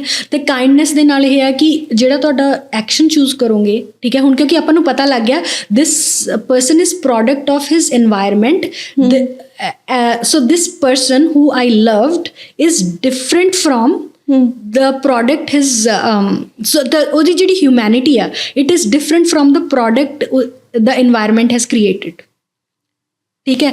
ਤਾਂ ਹੁਣ ਜਿਹੜਾ ਮੈਨੂੰ ਪ੍ਰੋਡਕਟ ਪਤਾ ਲੱਗ ਰਿਹਾ ਆਫ ਦੀ এনवायरमेंट, ਬਟ ਜਿਹੜੇ ਬੰਦੇ ਨਾਲ ਮੈਂ ਪਿਆਰ ਕੀਤਾ ਸੀ, ਜਿਹਦੇ ਨਾਲ ਮੇਰਾ ਉਹ ਕਾਮਨ ਇੰਟਰਸੈਕਸ਼ਨ ਪੁਆਇੰਟ ਸੀਗੇ, ਠੀਕ ਹੈ, that person was the human I met, yes, right? Now I want that version back, ਠੀਕ ਹੈ। ਕੁਐਸਟ ਤਾਂ ਇਸੀ ਚੀਜ਼ ਦਾ ਨਾ ਕਿ I want that version back, ਕਿਉਂਕਿ ਇਹ ਨਹੀਂ ਕਿ ਮੈਨੂੰ ਉਹਦੇ ਨਾਲ ਪਿਆਰ ਨਹੀਂ, ਬਟ ਮੈਨੂੰ ਇਸ ਵਰਜ਼ਨ ਨਾਲ ਪਿਆਰ ਨਹੀਂ ਜਿਹੜਾ ਮੈਨੂੰ ਹੁਣ ਦਿਸ ਰਿਹਾ, ਯੈਸ, ਰਾਈਟ। ਤਾਂ ਉਹਦੇ ਲਈ ਕੀ ਆ ਕਿ ਸਭ ਤੋਂ ਪਹਿਲਾਂ ਆਪਾਂ ਨੂੰ ਕਾਈਂਡਲੀ ਅਪਰੋਚ ਕਰਨਾ ਪਊਗਾ, ਜਿਹੜੀ ਆਪਣੀ ਲੈਂਗੁਏਜ ਆ, ਠੀਕ ਹੈ, ਜਿਹੜੀ ਆਪਾਂ ਉਹ ਪ੍ਰੋਬਲਮ ਨੂੰ ਡਿਸਕਸ ਕਰਨ ਲਈ ਯੂਜ਼ ਕਰ ਰਹੇ ਹਾਂ, that language has to be very palatable for the other person, ਕਿ ਉਹਨੂੰ ਕ੍ਰਿਟਿਸਿਜ਼ਮ ਨਾ ਲੱਗੇ। ਬਿਕੋਜ਼ ਜੇ ਵੀ ਆਪਾਂ ਕ੍ਰਿਟਿਸਾਈਜ਼ ਕਰਨਾ ਸ਼ੁਰੂ ਕਰ ਦਿੰਦੇ ਆ ਨਾ, ਸਭ ਤੋਂ ਪਹਿਲਾਂ ਲਿਸਨਿੰਗ ਬੰਦ ਹੁੰਦੀ ਹੈ। ਜਦੋਂ ਲਿਸਨਿੰਗ ਬੰਦ ਹੁੰਦੀ ਆ ਉਦੋਂ ਰਿਸਪੈਕਟ ਸਟਾਪ ਹੋ ਜਾਂਦੀ ਹੈ। ਫਿਰ ਉਸ ਤੋਂ ਬਾਅਦ ਜੋ ਕਨਵਰਸੇਸ਼ਨ ਡਿਗਨੀਫਾਈਡ ਨਹੀਂ ਰਹਿੰਦੀ। ਤਾਂ ਸਭ ਤੋਂ ਪਹਿਲਾਂ ਇਹ ਆ ਕਿ you need to practise kindness, and along with that you need to practice discernment, which is ਕਿ ਕਿਹੜੇ ਟਾਈਮ ਤੇ ਕਿਹੜੀ ਗੱਲ ਕਰਨੀ ਆ, because every timing is not perfect ਕਿ ਦੂਜਾ ਬੰਦਾ ਡਾਈਜੈਸਟ ਕਰ ਲਵੇ, right, ਠੀਕ ਹੈ। ਤਾਂ ਉਹ ਕੁਛ ਹੀ ਇਹੋ ਜਿਹੇ ਲਮਹੇ ਹੁੰਦੇ ਨੇ when the other person is in the receiving mode, ਠੀਕ ਹੈ। ਤਾਂ ਤੁਹਾਨੂੰ ਉਹ ਲਮਹਿਆਂ ਦੇ it is very strategic, some people can find it very manipulative. ਤੇ ਮੈਂ ਬਹੁਤ ਕੁੜੀਆਂ ਨਾਲ ਗੱਲ ਕੀਤੀ ਆ ਤੇ ਉਹਨਾਂ ਨੂੰ ਇਹ ਲੱਗਦਾ ਕਿ this is manipulation, but actually this is not manipulation, actually this is when the light is going to enter. So ਜਿਹੜੇ ਰਿਸ਼ਤੇ ਹੁੰਦੇ ਨੇ ਜਦੋਂ ਆਪਾਂ ਉਹ ਲੰਬੇ ਟਾਈਮ ਤੱਕ ਚਲਾਣੇ ਹੁੰਦੇ ਨੇ, and they are not are blood relations, they are are chosen selected relations, ਉਹਦੇ ਵਿੱਚ ਆਪਾਂ ਨੂੰ ਡਿਸਰਨਮੈਂਟ ਯੂਜ਼ ਕਰਨੀ ਪੈਂਦੀ ਆ। Husband wife are good with each other, ਜਿਹੜੇ ਪਾਰਟਨਰਸ ਨੇ they very kind to each other, very compassionate, very loving. ਪਰ ਜਿਹੜੀਆਂ ਫੈਮਿਲੀ ਨੇ, ਮਤਲਬ ਲੜਕੇ ਦੀ ਫੈਮਿਲੀ, ਲੜਕੀ ਦੀ ਫੈਮਿਲੀ, ਉਹਨਾਂ 'ਚ ਕਈ ਤਰ੍ਹਾਂ ਦੀਆਂ ਰਿਫਟਸ ਨੇ, ਕਿਉਂਕਿ ਉਹਨਾਂ ਦੀ ਆਪਣੇ ਪਰਿਵਾਰਿਕ ਤੌਰ 'ਤੇ ਜਿਹੜੀਆਂ ਚੀਜ਼ਾਂ ਰਹੀਆਂ ਨੇ ਉਹ ਉਹਨਾਂ ਤੋਂ ਬਾਹਰ ਨਿਕਲ ਕੇ ਸੋਚ ਨਹੀਂ ਪਾ ਰਹੇ, ਤੇ ਉਹ ਡਾਇਰੈਕਟਲੀ ਔਰ ਇਨਡਾਇਰੈਕਟਲੀ ਉਹਨਾਂ ਚੀਜ਼ਾਂ ਨੂੰ ਫੋਰਸ ਕੀਤਾ ਜਾਂਦਾ ਕਪਲ ਤੇ। ਕਈ ਵਾਰ ਉਹ ਥਰਡ ਪਾਰਟੀ ਤੋਂ ਵੀ ਉਹਨਾਂ ਦਾ ਕਲੈਸ਼ ਕਰ ਜਾਂਦਾ ਸਿਸਟਮ। ਤਾਂ ਫੈਮਿਲੀ ਰਿਫਟਸ ਕੀ ਹੋਣਗੀਆਂ? ਦੇਖੋ ਇੱਕ ਮੈਂ ਐਗਜ਼ਾਮਪਲ ਦਿੰਦੀ ਹਾਂ, ਜਿਵੇਂ ਮਦਰ ਇਨ ਲਾ ਡਾਟਰ ਇਨ ਲਾ ਦੀ ਐਗਜ਼ਾਮਪਲ ਲੈਂਦੇ ਹਾਂ ਆਪਾਂ, ਠੀਕ ਹੈ। ਹੁਣ ਮਦਰ ਇਨ ਲਾ ਜਿਸ ਇਰਾ ਦੇ ਵਿੱਚ ਇੱਕ ਬਹੂ ਬਣੇ ਸੀਗੇ, ਉਸ ਟਾਈਮ ਦੇ ਉੱਤੇ ਉਹਨਾਂ ਤੋਂ ਸਾਰੀਆਂ ਸਰਵੀਚਿਊਡ ਦੀਆਂ ਐਕਸਪੈਕਟੇਸ਼ਨ ਸੀਗੀਆਂ, ਠੀਕ ਹੈ, ਕਿ ਇਹ ਕੁੜੀ ਆਪਣੇ ਬਾਰੇ ਬਿਲਕੁਲ ਨਾ ਸੋਚੇ, ਇਹ ਤਨ ਮਨ ਧਨ ਨਾਲ ਸਾਡੀ ਫੈਮਿਲੀ ਨੂੰ ਸਮਰਪਿਤ ਹੋ ਜੇ, ਠੀਕ ਹੈ। ਤਾਂ ਉਹਦੇ ਨਾਲ ਕੀ ਹੋਇਆ ਕਿ ਉਹਨਾਂ ਨੇ ਆਪਣੀ ਸਾਰੀ ਆਈਡੈਂਟੀਟੀ ਸੈਕਰੀਫਾਈਸ ਕਰਤੀ ਫਰੋਮ ਡੇ ਜ਼ੀਰੋ। ਉਸ ਕੁੜੀ ਨੇ ਹੈ ਨਾ, which is mother-in-law now who has become mother-in-law, ਤਾਂ ਉਹਨਾਂ ਨੇ ਸ਼ੁਰੂ ਤੋਂ ਸੈਕਰੀਫਾਈਸ ਕਰਤੀ। ਹੁਣ ਉਹ ਦੇਖ ਰਹੀਆਂ ਨੇ ਜਿਹੜੀ ਮਾਡਰਨ ਮੇਰੀ ਬਹੂ ਆ, right, she doesn't have to sacrifice all that, ਸੋ ਉਹਨਾਂ ਦੇ ਵਿੱਚ ਉਹ ਬਿਟਰਨੈਸ ਆਉਂਦੀ ਆ, you know, and this is like nobody knows this unconsciously, ਉਹਨਾਂ ਨੂੰ ਨਹੀਂ ਪਤਾ ਹੁੰਦਾ the day the marriage happens, ਉਹਨਾਂ ਦੇ ਬੇਟੇ ਦੀ ਮੈਰਿਜ ਹੁੰਦੀ ਆ, ਉਹ ਬਹੁਤ ਇੰਜੋਏ ਕਰਦੇ ਆ ਉਸ ਵੈਡਿੰਗ ਨੂੰ and they welcome the daughter-in-law, but as soon as the daughter-in-law comes and she is being treated better than how she was, how mother-in-law was treated, ਉਹ ਕੀ ਆ ਕਿ ਉਹਨਾਂ ਦੀ ਜਿਹੜੀ bitterness ਉਹ trigger ਹੋ ਜਾਂਦੀ ਆ ਕਿ ਮੈਂ ਨੇ ਔਖੇ ਟਾਈਮ ਕੱਢਿਆ, like why is she being celebrated and accepted, ਠੀਕ ਹੈ, ਤੇ ਉਹ ਉੱਥੋਂ ਜਿਹੜਾ ਉਹਨਾਂ ਦਾ ਟਰਾਮਾ ਹੁੰਦਾ ਨਾ ਉਹ ਟ੍ਰਿਗਰ ਹੋ ਜਾਂਦਾ and then she starts planting seeds unconsciously, ਠੀਕ ਹੈ, ਉਹ ਡਾਇਨੇਮਿਕ ਦੇ ਵਿੱਚ ਵਿਲਨ ਬਣ ਜਾਂਦੇ ਆ ਅਨਕੌਨਸ਼ੀਅਸਲੀ, ਬਿਕੋਜ਼ ਇੱਕ ਨਾ ਸਾਈਕੋਲੋਜੀ ਦਾ ਟਰੂਥ ਆ, ਜਿਹੜਾ ਬੁਲੀ ਹੋਇਆ ਨਾ ਉਹ ਹਮੇਸ਼ਾ ਅੱਗੇ ਬੁਲੀ ਕਰੂਗਾ, ਬਿਕੋਜ਼ ਉਹਨੂੰ ਵੀ ਇੱਕ ਆਊਟਲੈਟ ਚਾਹੀਦੀ ਆ। ਜਦੋਂ ਉਹਨਾਂ ਨੂੰ ਕੋਈ ਡਾਇਨੇਮਿਕਸ ਦੇ ਵਿੱਚ ਵੀਕ ਮਿਲੂਗਾ ਨਾ, ਕਿਉਂਕਿ ਤੁਸੀਂ ਵੀ ਦੇਖ ਲਓ, ਆਦਮੀ ਵੀ ਕੋਈ ਆਪਣੇ ਬੌਸ ਨੂੰ ਥੱਪੜ ਨਹੀਂ ਮਾਰਦਾ ਪਰ ਉਹ ਆਪਣੀ ਵਾਈਫ ਨੂੰ ਮਾਰ ਦਿੰਦਾ, ਰਾਈਟ, ਤਾਂ ਉਹਦਾ ਰੀਜ਼ਨ ਇਹੀ ਆ, ਜਦੋਂ ਤੁਹਾਨੂੰ ਡਾਇਨੇਮਿਕਸ ਦੇ ਵਿੱਚ ਕੋਈ ਵੀਕ ਮਿਲੂਗਾ ਨਾ, ਤੁਹਾਡਾ ਜਿਹੜਾ ਨੈਗੇਟਿਵਿਟੀ ਆ ਉਹਦੇ ਉੱਪਰ ਨਿਕਲਣੀ ਹੈ, ਠੀਕ ਹੈ, ਸਟਰੋਂਗ ਬੰਦੇ ਤੇ ਨਹੀਂ ਨਿਕਲਣੀ। ਇੰਨਾ ਆਪਾਂ ਸਾਰਿਆਂ ਨੂੰ ਪਤਾ, ਸਰਵਾਈਵਲ ਇਨਸਟਿੰਕਟ ਸਾਰਿਆਂ ਦਾ ਸਟਰੋਂਗ ਆ, ਕੋਈ ਵੀ ਕਿਸੇ ਸਟਰੋਂਗ ਜਾਂ ਪਾਵਰਫੁਲ ਇਨਸਾਨ ਦੇ ਉੱਤੇ ਆਪਣੀ ਬਿਟਰਨੈਸ ਨਹੀਂ ਕੱਢਦਾ, ਠੀਕ ਹੈ, ਜਿਵੇਂ ਮਾਂ ਬੱਚੇ ਤੇ ਕੱਢਦੀ ਹੈ ਜੇ ਉਹ ਅਪਸੈਟ ਹੋਵੇ ਆਪਣੇ ਹਸਬੈਂਡ ਦੇ ਨਾਲ। ਤਾਂ ਇਹ ਜਿਹੜਾ ਸੀਡ ਆ ਨਾ, ਇਹ ਆਪਣੇ ਸਾਰਿਆਂ ਦੇ ਵਿੱਚ ਆ, ਠੀਕ ਹੈ। ਸੋ ਦ ਥਿੰਗ ਇਜ਼ ਕਿ ਆਪਾਂ ਜੇ ਬਿਹੇਵੀਅਰ ਫੜੀਏ ਤਾਂ ਬਿਹੇਵੀਅਰ ਜਿਹੜਾ ਹੈਗਾ that is because of the dynamics, that is not ਕਿ ਉਹਨਾਂ 'ਚ ਹਿਊਮੈਨਿਟੀ ਦੀ ਕਮੀ ਆ। ਹੁਣ ਜੇ ਆਪਾਂ ਕਿਸੇ ਦੇ ਵਿੱਚ ਹਿਊਮੈਨਿਟੀ ਜਗਾਉਣੀ ਹੈ ਨਾ, ਜਿਵੇਂ ਹੁਣ ਮੈਂ ਇੰਟਰਸਟਿੰਗ ਗੱਲ ਦੱਸਦੀ ਹਾਂ ਕਿ when you know certain things started happening between me and my mother in law, ਤਾਂ ਸਾਡੇ ਕੋਲ ਇੱਕ ਜਿਹੜਾ ਆਲਟਰਨੇਟਿਵ ਸੀਗਾ, because we lived in a different city, so we could change countries, ਠੀਕ ਹੈ, ਤਾਂ ਅਸੀਂ ਕੰਟਰੀ ਚੇਂਜ ਕਰਕੇ ਇੱਥੇ ਆ ਗਏ। ਪਰ ਜਿਸ ਤਰ੍ਹਾਂ ਹੁਣ ਦਾ ਥਿੰਗ ਇਜ਼ ਕਿ ਉਹਨਾਂ ਦਾ ਡੇਲੀ ਇੰਪੈਕਟ ਨਹੀਂ ਗਾ ਮੇਰੇ 'ਤੇ, ਠੀਕ ਹੈ, ਬਟ ਜਦੋਂ ਮੈਨੂੰ ਕਲੈਰਿਟੀ ਆਈ ਉਹਨਾਂ ਤੋਂ ਦੂਰ, ਉਹਨਾਂ ਦੀ ਇਨਫਲੂਐਂਸ ਤੋਂ ਦੂਰ ਹੋ ਕੇ ਕਿ she is essentially she is a great woman, but it was the situation ਜਿਹੜੀ ਕਿ ਉਹਨਾਂ ਦੇ ਅੰਦਰ ਦਾ ਜਿਹੜਾ ਨੈਗੇਟਿਵਿਟੀ ਸੀ, ਬੁਲੀ ਸੀ, ਉਹਨੂੰ ਬਾਹਰ ਲੈ ਕੇ ਆ ਰਹੀ ਸੀ, ਗੁਬਾਰ ਕੱਢ ਰਹੀ ਸੀ। Yes, you know it had to, ਉਹਨਾਂ ਨੂੰ ਆਊਟਲੈਟ ਚਾਹੀਦੀ ਸੀ ਕੋਈ। ਸੋ ਜਦੋਂ ਮੈਂ ਆਪਣੀ ਬੁੱਕ ਲਿਖੀ ਨਾ, ਉਹਦੇ ਵਿੱਚ ਜਦੋਂ ਮੈਂ ਆਪਣਾ ਕੈਰੈਕਟਰ ਲਿਖਿਆ ਮਦਰ ਇਨ ਲਾ ਦਾ, ਤੇ ਉਹਦੇ ਵਿੱਚ ਮੈਂ ਉਹਨਾਂ ਦਾ ਐਂਟਾਇਰ ਸਾਈਕੋਲੋਜੀ ਸਮਝਾਈ। So when my mother in law read that book, then she was very happy. And by the way ਉਹਨਾਂ ਨੇ ਮੈਨੂੰ ਕਹਿਤਾ ਸੀ, ਸ਼ਰਤ ਇਹ ਆ ਜੇ ਮੈਂ ਪੜ੍ਹੂੰਗੀ ਤੇ ਮੈਨੂੰ ਸਹੀ ਲੱਗੂਗੀ ਕਿਤਾਬ ਤਾਂ ਮੈਂ ਆਪਣੀ ਸਹੇਲੀਆਂ 'ਚ ਵੰਡੂੰਗੀ। And now she proudly you know pitches that book. She is like the elevator I have. She is the strongest person behind my project because she's so proud that I didn't stigmatize her. I didn't make her a villain. See, ਜਿਸ ਤਰ੍ਹਾਂ ਮੈਂ beginning 'ਚ ਵੀ ਗੱਲ ਕੀਤੀ ਕਿ ਜਿਹੜਾ marriage institute ਆ, ਇਹ ਬਹੁਤ ਹੈ ਨਾ ਥੱਲੇ ਨੂੰ ਜਾ ਰਿਹਾ, ਬਹੁਤ ਡਿਕਲਾਈਨ ਆਇਆ, ਅਤੇ ਫਿਊਚਰ ਵਿੱਚ ਜਿਹੜੀਆਂ ਪ੍ਰੈਡਿਕਸ਼ਨਸ ਨੇ, ਹੈ ਨਾ, ਜਿਹੜੇ ਸਕੋਲਰਸ ਇਹਦੇ ਬਾਰੇ ਗੱਲ ਕਰ ਰਹੇ ਆ, ਉਹ ਇਸ ਤੋਂ ਵੀ ਲੋਅਰ ਇਹਨੂੰ ਪ੍ਰੈਡਿਕਟ ਕਰ ਰਹੇ ਆ, ਹੈ ਨਾ। ਹੁਣ ਇਹਦੇ ਵਿੱਚ ਇੱਕ ਕਾਰਨ ਆਪਾਂ ਮੰਨੀਏ ਕਿ ਦੋਨੋਂ ਜੈਂਡਰਸ ਨੇ, ਜੇ ਆਪਾਂ ਉਹਨਾਂ ਨੂੰ ਇੱਕ ਸਾਈਡ 'ਤੇ ਰੱਖ ਕੇ ਕਹੀਏ ਕਿ human is more aware of their own authenticity these days, ਚਾਹੇ ਉਹ ਆਦਮੀ ਹੈ ਚਾਹੇ ਉਹ ਔਰਤ ਹੈ, ਅਤੇ ਗਰਲਸ ਦੇ ਵਿੱਚ ਵੀ ਆਪਣੀ ਔਥੈਂਟਿਸਿਟੀ ਨੂੰ ਲੈ ਕੇ ਬਹੁਤ ਹੈ। ਅਤੇ ਕਿਤੇ ਨਾ ਕਿਤੇ ਡਿਨਾਇਲ ਦਾ ਕਾਰਨ ਤਾਂ ਨਹੀਂ ਬਣ ਰਿਹਾ, ਔਰ ਕਿਉਂਕਿ ਜਿਹੜੀ ਮੈਰਿਜ ਹੈ ਉਹਦੇ ਵਿੱਚ ਔਥੈਂਟਿਸਿਟੀ ਬਹੁਤ ਬੁਰੀ ਤਰੀਕੇ ਨਾਲ ਕ੍ਰਸ਼ ਕੀਤੀ ਗਈ ਹੈ, ਜੋ ਆਪਾਂ ਹਿਸਟੋਰੀਕਲੀ ਆਪਾਂ ਜੋ ਵੀ ਹੁਣ ਤੱਕ ਦੇਖਦੇ ਆ ਰਹੇ ਹਾਂ, ਉਹ ਜ਼ਿਆਦਾ ਉਹਦਾ ਪੇ ਜਿਹੜਾ ਹੈ ਉਹ ਫੀਮੇਲ ਨੂੰ ਕਰਨਾ ਪਿਆ, ਹੈ ਨਾ। ਅਤੇ ਕਿਤੇ ਨਾ ਕਿਤੇ ਉਹਨੂੰ ਐਡਜਸਟਮੈਂਟ ਦਾ ਨਾਮ ਦੇ ਦਿੱਤਾ ਜਾਂਦਾ ਹੈ ਕਿ ਮੈਰਿਜ ਆ, ਐਡਜਸਟ ਤਾਂ ਕਰਨਾ ਹੀ ਪਊਗਾ, ਅਤੇ ਉਹ ਹਿੱਸੇ ਆਉਂਦਾ ਜ਼ਿਆਦਾ ਲੜਕੀ ਦੇ। ਅਤੇ ਕਿਤੇ ਇਹ ਤਾਂ ਨਹੀਂ ਕਾਰਨ ਬਣਦਾ ਜਾ ਰਿਹਾ ਕਿ ਔਥੈਂਟਿਸਿਟੀ ਆਪਾਂ ਨੂੰ ਬਹੁਤ ਪਿਆਰੀ ਹੈ ਅਤੇ ਆਪਾਂ ਹੋਰ ਐਡਜਸਟ ਕਰਨ ਲਈ ਹੁਣ ਤਿਆਰ ਨਹੀਂ ਹੈ। ਐਬਸੋਲਿਊਟਲੀ, ਆਈ ਥਿੰਕ ਹੁਣ ਜਿਹੜੀਆਂ ਮੈਰਿਜਸ ਜੋ ਲੋਕ ਕਰਨਗੇ ਨਾ, ਉਹ ਕੌਨਸ਼ੀਅਸਲੀ ਕਰਨਗੇ ਅਤੇ ਉਹ ਲੰਬੀਆਂ ਚੱਲਣਗੀਆਂ। They will be better quality marriages. And marriage is not for everyone, to be very honest. Elaborate it, please. Because ਇੱਕ ਤੁਹਾਨੂੰ ਨਾ ਇੱਕ maturity level ਚਾਹੀਦਾ in order to serve the other person while managing your own sense of self. ਠੀਕ ਹੈ, ਜਿਹਨੂੰ ਕਿ alignment ਕਹਿੰਦੇ ਆ।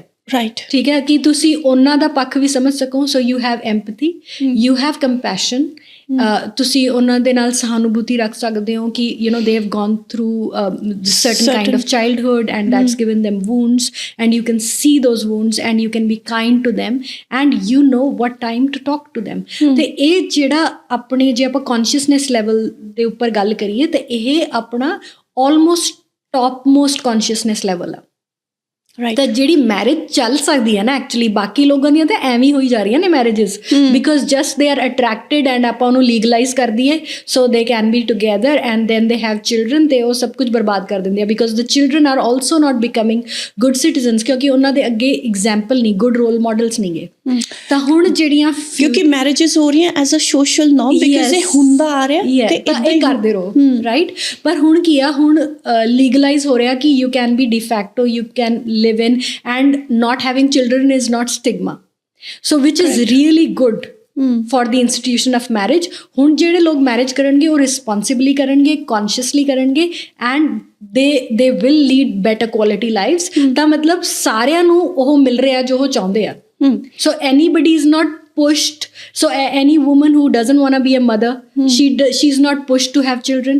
Any man who doesn't want to take responsibility of children and just wants to live life and you know have few relationships, they can do that as well।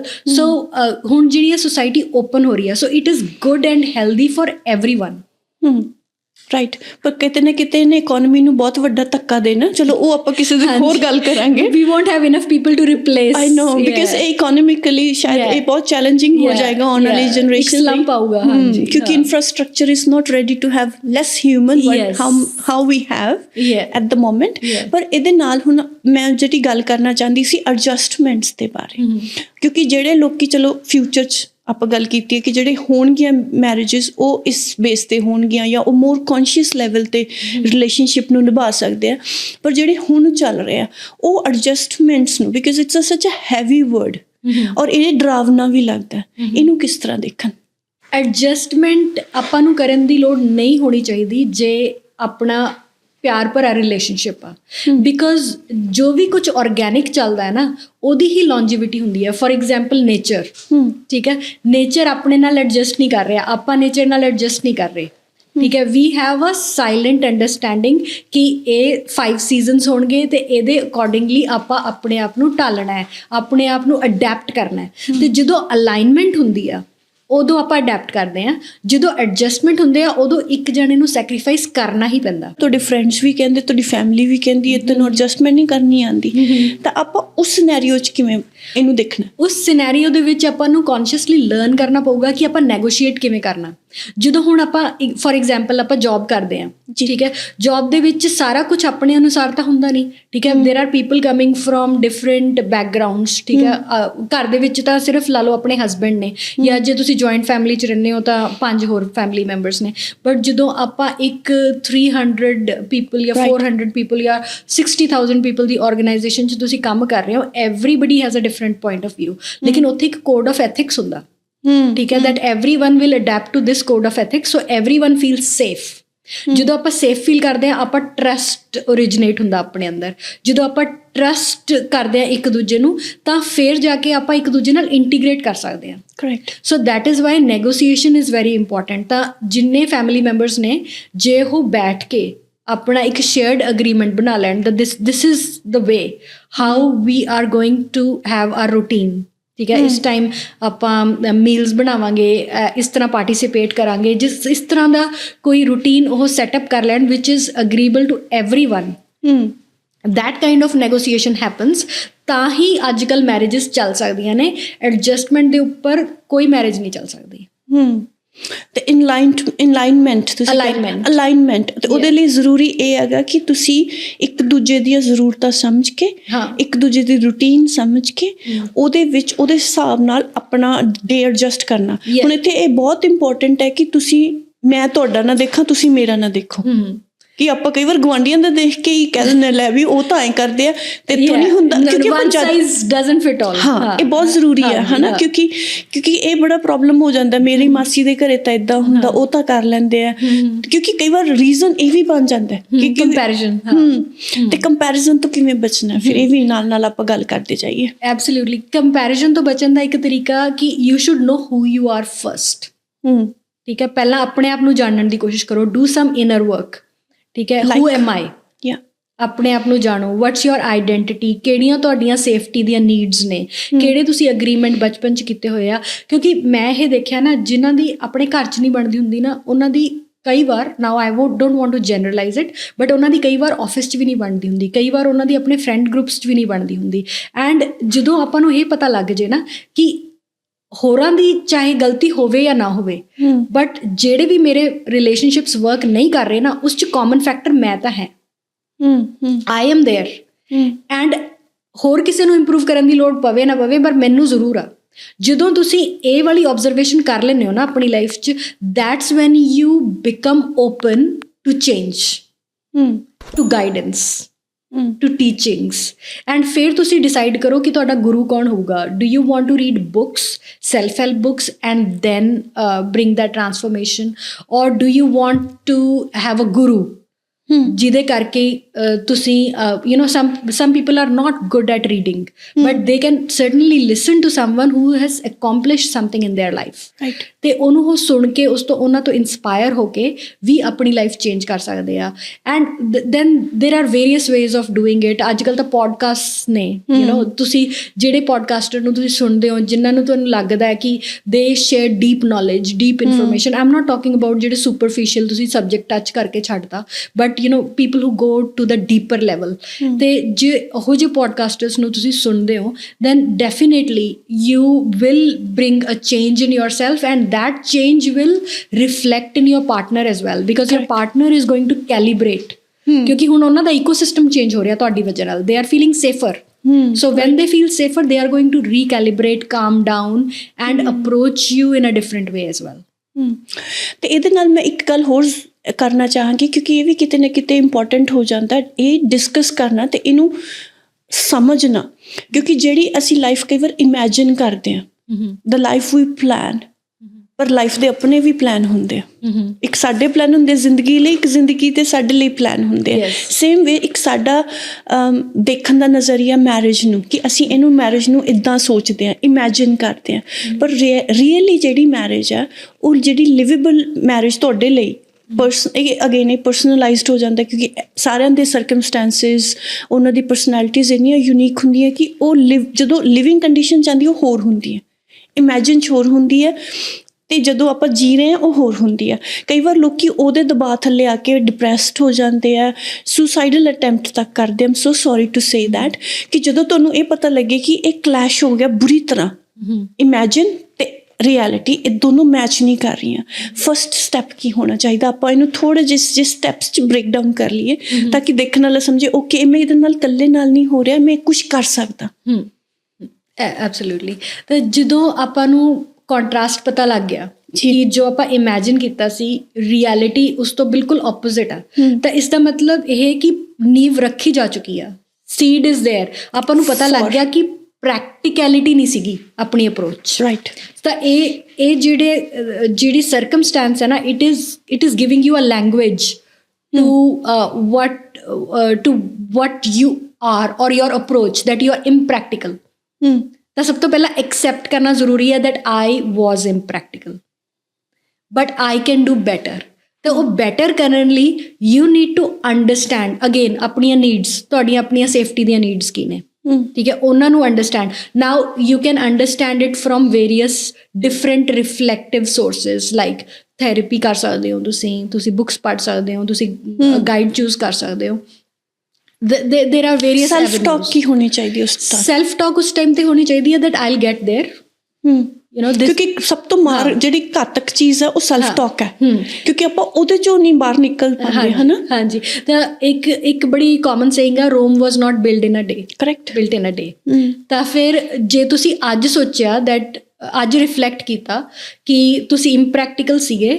ਸਿਰਫ ਇਹ ਜਿਹੜੀ realisation ਆ ਇਹਨੇ ਤੁਹਾਨੂੰ ਚੇਂਜ ਨਹੀਂ ਕਰਨਾ, ਤੁਹਾਨੂੰ ਰੀਫਾਰਮੇਸ਼ਨ ਲਈ ਇੱਕ ਜਰਨੀ ਤੇ ਜਾਣਾ ਪਊਗਾ। ਤੇ ਕਈ ਲੋਕ ਉਹ ਜਰਨਲਿੰਗ ਕਰਕੇ ਵੀ ਉਹ ਜਰਨੀ ਸ਼ੁਰੂ ਕਰਦੇ ਆ ਕਿ ਮੈਂ ਲਿਖਣਾ ਸ਼ੁਰੂ ਕਰਦਾ, ਠੀਕ ਹੈ। ਉਹਦੇ ਨਾਲ ਤੁਹਾਡੀ ਰਿਫਲੈਕਸ਼ਨ ਤੇ ਰੀਅਲਾਈਜੇਸ਼ਨ ਇੰਪਰੂਵ ਹੋ ਜਾਂਦੀ ਹੈ। ਐਂਡ ਅਲਟੀਮੇਟਲੀ ਜਦੋਂ ਤੁਸੀਂ ਆਪਣਾ ਮਾਈਂਡਸੈਟ ਰਿਫਾਰਮ ਕਰਦੇ ਹੋ ਤਾਂ ਹੁਣ ਕੀ ਆ ਕਿ ਤੁਸੀਂ ਆਪਣਾ ਮਾਈਂਡਸੈਟ ਰਿਫਾਰਮ ਕਰ ਰਹੇ ਹੋ, ਬਾਕੀ ਸਾਰੇ ਲੋਕ ਉਹੀ ਨੇ ਇਕੁਏਸ਼ਨ ਦੇ ਵਿੱਚ, ਠੀਕ ਹੈ। ਤਾਂ ਹੁਣ ਤੁਹਾਡੇ ਤੇ ਆ, ਤੁਸੀਂ ਆਪਣੇ ਆਪ ਨੂੰ ਆਈਸੋਲੇਟ ਕਰਕੇ ਰਿਫਾਰਮ ਕਰਨਾ ਆਪਣੇ ਆਪ ਨੂੰ, like you want to change your place where you're living or whatever if that is possible, ਜਾਂ ਫਿਰ ਤੁਸੀਂ ਉਹਨਾਂ ਦੇ ਵਿੱਚ ਰਹਿ ਕੇ ਆਪਣੇ ਆਪ ਨੂੰ ਰਿਫਾਰਮ ਕਰਨਾ। ਤੇ ਜੇ ਉਹਨਾਂ ਦੇ ਵਿੱਚ ਰਹਿ ਕੇ ਤੁਸੀਂ ਆਪਣੇ ਆਪ ਨੂੰ ਰਿਫਾਰਮ ਕਰਨਾ, that means ਜੇ ਉਹ chaos create ਕਰ ਰਹੇ ਨੇ ਤੁਹਾਡੇ ਅੰਦਰ and like you are going 4 steps ahead ਤੇ ਉਹਨਾਂ ਦੇ behavior ਦੀ ਵਜ੍ਹਾ ਨਾਲ ਤੁਸੀਂ 3 steps backwards ਆ ਜਾਂਦੇ ਹੋ, ਤਾਂ 1 step ਹੀ ਤੁਹਾਡੀ ਇੰਪਰੂਵਮੈਂਟ ਹੋ ਰਹੀ ਹੈ ਹਰ ਰੋਜ਼। ਕਰੈਕਟ, ਠੀਕ ਹੈ ਨਾ। ਤੇ ਇਹ ਬਹੁਤ ਸਾਰੇ ਲੋਕਾਂ ਦਾ, ਬਿਕੋਜ਼ ਆਪਾਂ ਡਿਊਟੀਜ਼ ਆਪਣੀਆਂ ਛੱਡ ਨਹੀਂ ਸਕਦੇ, ਤੇ ਇਹ ਪ੍ਰੈਕਟੀਕਲ ਚੈਲੰਜ ਆ। ਐਂਡ ਫਿਰ ਤੁਸੀਂ ਸਮਝ ਲਓ ਕਿ ਇਸੇ ਤਰ੍ਹਾਂ ਹੋਣ ਵਾਲਾ, that your pace is going to be slow। ਇਹਦੇ ਨਾਲ ਨਾਲ ਤੁਸੀਂ ਨੋਟਿਸ ਕੀਤਾ ਹੋਣਾ ਨਿਊਜ਼ ਭਰੀਆਂ ਪਈਆਂ ਨੇ ਕਿ ਫਿਓਂਸੀ ਨੇ ਕਤਲ ਕਰਤਾ, ਹਨਾ, ਉਹਨੂੰ ਨੀਲੇ ਡੱਬੇ 'ਚ ਪਾਤਾ, ਆਪਣੇ ਘਰ ਵਾਲੇ ਨੂੰ, ਘਰ ਵਾਲੀ ਨੂੰ ਮਾਰਤਾ। ਪਹਿਲਾਂ ਤਾਂ ਵਾਈਫਸ ਦਾ ਬਹੁਤ ਹੁੰਦਾ ਸੀ ਕਿ ਹਸਬੈਂਡਸ ਜਾਂ ਉਹਨਾਂ ਦੇ ਸਹੁਰੇ ਪਰਿਵਾਰ ਨੇ ਜਲਾਤਾ, ਮਾਰਤਾ। ਹੁਣ ਵਾਈਸਾ ਵਰਸਾ ਵੀ ਬਹੁਤ ਆ ਰਿਹਾ ਹੈ ਨਾ, ਕਿ ਉੱਥੋਂ ਤੱਕ ਨਾ ਪਹੁੰਚਿਆ ਜਾਏ। ਕੁਛ ਨਾ ਕੁਛ ਇਹ ਵੀ ਹੈ ਕਿ ਉਹ ਸੈਲਫ ਟਾਕ 'ਤੇ ਵੀ ਆਪਾਂ ਗੱਲ ਕਰੀਏ ਵੀ ਇੰਨੇ ਤੱਕ ਨਹੀਂ ਜਾਣਾ ਆਪਾਂ, ਵੀ ਇਸ ਤੋਂ ਪਹਿਲਾਂ ਰੁਕ ਜਾਈਏ, ਕਿਉਂਕਿ ਕਿਸੇ ਨੂੰ ਖਤਮ ਕਰ ਦੇਣਾ ਸਭ, ਮੇਰੇ ਖਿਆਲ ਨਾਲ ਉੱਥੋਂ ਉਨੀ ਫਾਰ ਜਾਣ ਦੀ ਲੋੜ ਨਹੀਂ ਹੁੰਦੀ ਆਪਾਂ ਨੂੰ। We don't need to go that far. ਦੇਖੀਏ ਇਹਦੀ advice definitely I am not the right person to advise that ਕਿ ਕੀ ਕਰਨਾ ਚਾਹੀਦਾ, how this self talk is going to stop. But one important thing is ਕਿ you need to be a good human.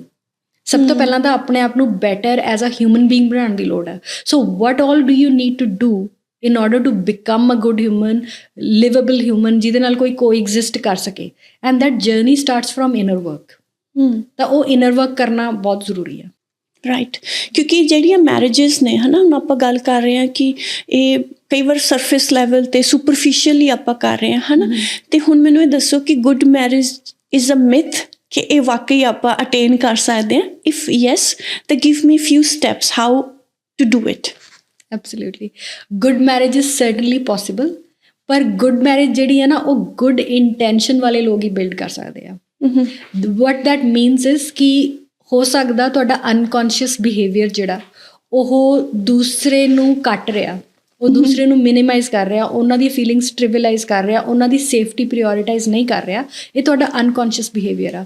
ਪਰ ਜਦੋਂ ਤੁਹਾਡੀ consciousness ਦੇ ਵਿੱਚ ਇਹ ਜਾਗਰੂਕਤਾ ਲਿਆ ਦਿੱਤੀ ਜਾਵੇ, ਚਾਹੇ ਤੁਹਾਡੇ ਸਪਾਊਸ ਦੇ ਥਰੂ, ਚਾਹੇ ਬਾਈ ਸਟੈਂਡਰਡਸ ਜੋ ਹੋਰ ਅਬਜ਼ਰਵਰਸ ਨੇ ਤੁਹਾਡੇ ਰਿਲੇਸ਼ਨਸ਼ਿਪ ਦੇ, ਜਾਂ ਉਹ ਤੁਹਾਨੂੰ ਇਹ ਦੱਸ ਰਹੇ ਨੇ and they are bringing it to your notice, that is the time when you must start becoming and taking step towards becoming a better human. Yes. And ਜਦੋਂ ਆਪਾਂ better human ਬਣਾਂਗੇ ਨਾ, nobody wants to leave us. Everyone wants to build a connection with us. Correct. Because everyone wants safety. Steady human being the demand history 'ਚ ਵੀ ਕਦੇ ਖਤਮ ਨਹੀਂ ਹੋਈ, ਅੱਜ ਵੀ ਉਹੀ ਆ, ਠੀਕ ਹੈ। everyone wants a steady human being. So become a steady human being, become a better human being, and ਤੁਹਾਡੇ relationships ਕਿਤੇ ਨਹੀਂ ਗਏ। ਐਂਡ ਵੈਲ ਇੰਟੈਂਸ਼ਨਡ ਲੋਕਾਂ ਦੇ ਹਮੇਸ਼ਾ ਗੁੱਡ ਮੈਰਿਜ ਹੀ ਹੁੰਦੀ ਹੈ। ਉਹਨਾਂ ਦੀ ਮੈਰਿਜ ਜ਼ਿਆਦਾ ਦੇਰ ਤੱਕ ਬੈਡ ਨਹੀਂ ਰਹਿ ਸਕਦੀ। It's just a passing phase for them। So ਅੱਜ ਦੀ ਗੱਲਬਾਤ ਬਹੁਤ ਵਧੀਆ ਰਹੀ ਹੈ ਨਾ। It started from your book wifed in India. ਅਤੇ ਇਹਦੇ ਨਾਲ ਨਾਲ ਮੈਨੂੰ ਇਹ ਵੀ ਦੱਸੋ ਕਿ ਅੱਗੇ ਹੋਰ ਕਿਤਾਬਾਂ ਆ ਰਹੀਆਂ ਨੇ ਜਾਂ ਤੁਸੀਂ ਕੀ ਪ੍ਰੋਜੈਕਟਸ ਕਰ ਰਹੇ ਹੋ? What is in the pipeline? Yes, that's a great question. In fact, मैं उसी लिए आई हैगी, I know that I can share about my previous work and the future. मेरी ਜਿਹੜੀ next book ਆ ਉਹ ਹੈਗੀ ਆ better marriage, like you asked me the question. ਅਤੇ ਬੈਟਰ ਮੈਰਿਜ ਹੈਗੀ ਆ ਯੂਨੀਵਰਸਲ ਕੌਂਟੈਕਸਟ ਆ ਉਹਦਾ। ਜਿਹੜੀ ਵਾਈਫਡ ਇਨ ਇੰਡੀਆ ਮੇਰੀ ਬੁੱਕ ਸੀ ਉਹਦਾ ਕਾਫੀ ਇੰਡੀਅਨ ਕੌਂਟੈਕਸਟ ਸੀਗਾ। ਅਤੇ ਮੇਰੇ ਇੱਕ ਗੁਰੂ ਜੀ ਨੇ He is from London, and he had few discourses with me about my book when he read it, and he was like, this can be adapted into a universal concept ताकि बहुत लोगों ਦੇ ਕੰਮ ਆ ਸਕੇ. And so that was a great thing, and hopefully ਆਪਾਂ internationally ਹੀ launch ਕਰਾਂਗੇ ਇਸ book ਨੂੰ, so that news would come soon. ਤੇ ਬੁੱਕ ਦੇ ਨਾਲ ਹੋਰ ਕੁਝ ਵੀ ਚੱਲ ਰਿਹਾ ਜਾਂ ਜੀ recently, and thanks for asking, recently ਕੀ ਹੋਇਆ ਕਿ ਮੈਨੂੰ ਇੱਕ ਡਾਇਰੈਕਟਰ ਦਾ ਕਾਲ ਆਇਆ. He is from Melbourne, Indian director, and his name is mister Raj Gopalan, and he is casted me in one of the important roles in his new movie. And the name of the movie is What Remained Unveiled. Initially ਤਾਂ ਇਹੀ ਨਾਮ ਹੈਗਾ. I don't know if it changes. So yeah. What do you know what it's about? Do you want to tell us anything about किस चीज़ बारे है? Not too much, but yes, it is about mental health. And ਜਿਹੜਾ ਮੇਰਾ role ਹੈਗਾ ਉਹਦੇ ਵਿੱਚ that's of a heart specialist. Perfect. So that's all I can reveal. Perfect. For the, Now congratulations for all your upcoming projects. ਤੇ ਅੱਜ ਸਾਨੂੰ time ਦੇਣ ਲਈ ਬਹੁਤ ਬਹੁਤ ਧੰਨਵਾਦ ਤੁਹਾਡਾ. ਤੇ ਆਪਾਂ ਤੁਹਾਨੂੰ ਫਿਰ ਮਿਲਾਂਗੇ ਜਦੋਂ ਤੁਹਾਡੀ ਨਵੀਂ ਬੁੱਕ ਆਏਗੀ, ਫਿਰ ਆਪਾਂ ਹੋਰ ਗੱਲਾਂ ਕਰਾਂਗੇ about happy marriage, and we will open and more discussion and about ਕੀ ਕੀਤਾ ਜਾ ਸਕਦਾ, and what are the things which need to be stopped immediately to have a great marriage. Thank you very much. ਬਹੁਤ ਵਧੀਆ ਲੱਗਿਆ podcast ਤੇ ਆ ਕੇ, ਤੇ ਤੁਹਾਡੀ ਸਾਰੀ ਆਡੀਅנס, ਸਾਰੇ ਸ਼ਰੋਤਾਵਾਂ ਨੂੰ thank you so much. Thank you. ਇਹ ਸੀ ਜੀ ਅੱਜ ਦਾ ਪੋਡਕਾਸਟ ਹਰਵਿੰਦਰ ਹੋਣਾ ਦੇ ਨਾਲ. ਸੀਆ ਜੈਨ ਵੀ ਕਹਿੰਦੇ ਆ ਉਹਨਾਂ ਨੂੰ ਅਸੀਂ, ਤੇ ਆਹ ਹੈ ਜੀ ਉਹਨਾਂ ਦੀ ਬੁੱਕ ਜਿਹਦੇ ਬਾਰੇ ਅਸੀਂ ਗੱਲ ਕਰ ਰਹੇ ਸੀ, ਵਾਈਫਡ ਇਨ ਇੰਡੀਆ. ਜੇ ਤੁਸੀਂ ਨਹੀਂ ਪੜ੍ਹੀ, ਇਹ ਤੁਸੀਂ ਪੜ੍ਹ ਸਕਦੇ ਹੋ. ਹਿੰਦੀ 'ਚ ਵੀ ਹੈ ਅਤੇ ਇੰਗਲਿਸ਼ ਦੇ ਵਿੱਚ ਵੀ ਹੈ. ਆਈ ਹੋਪ ਤੁਹਾਨੂੰ ਅੱਜ ਦਾ ਜਿਹੜਾ ਡਿਸਕਸ਼ਨ ਹੈ ਚੰਗਾ ਲੱਗਿਆ ਹੋਊਗਾ. ਅਸੀਂ ਬਹੁਤ ਸਾਰੀਆਂ ਗੱਲਾਂ ਕੀਤੀਆਂ about marriage, about dynamics of the relationship. ਅਤੇ ਜੇ ਤੁਹਾਨੂੰ ਕੁਛ ਵੀ ਇਹਦੇ 'ਚੋਂ ਚੰਗਾ ਲੱਗਿਆ, ਆਪਣੇ ਫੈਮਿਲੀ ਫਰੈਂਡਸ ਦੇ ਨਾਲ ਜ਼ਰੂਰ ਸ਼ੇਅਰ ਕਰਿਓ. ਸਬਸਕ੍ਰਾਈਬ ਦਾ ਚੈਨਲ, ਅਤੇ ਮਿਲਦੇ ਹਾਂ ਜੀ ਰੂਹਦਾਰੀਆਂ 'ਤੇ ਇੱਕ ਨਵੇਂ ਪੋਡਕਾਸਟ ਦੇ ਨਾਲ ਛੇਤੀ ਹੀ.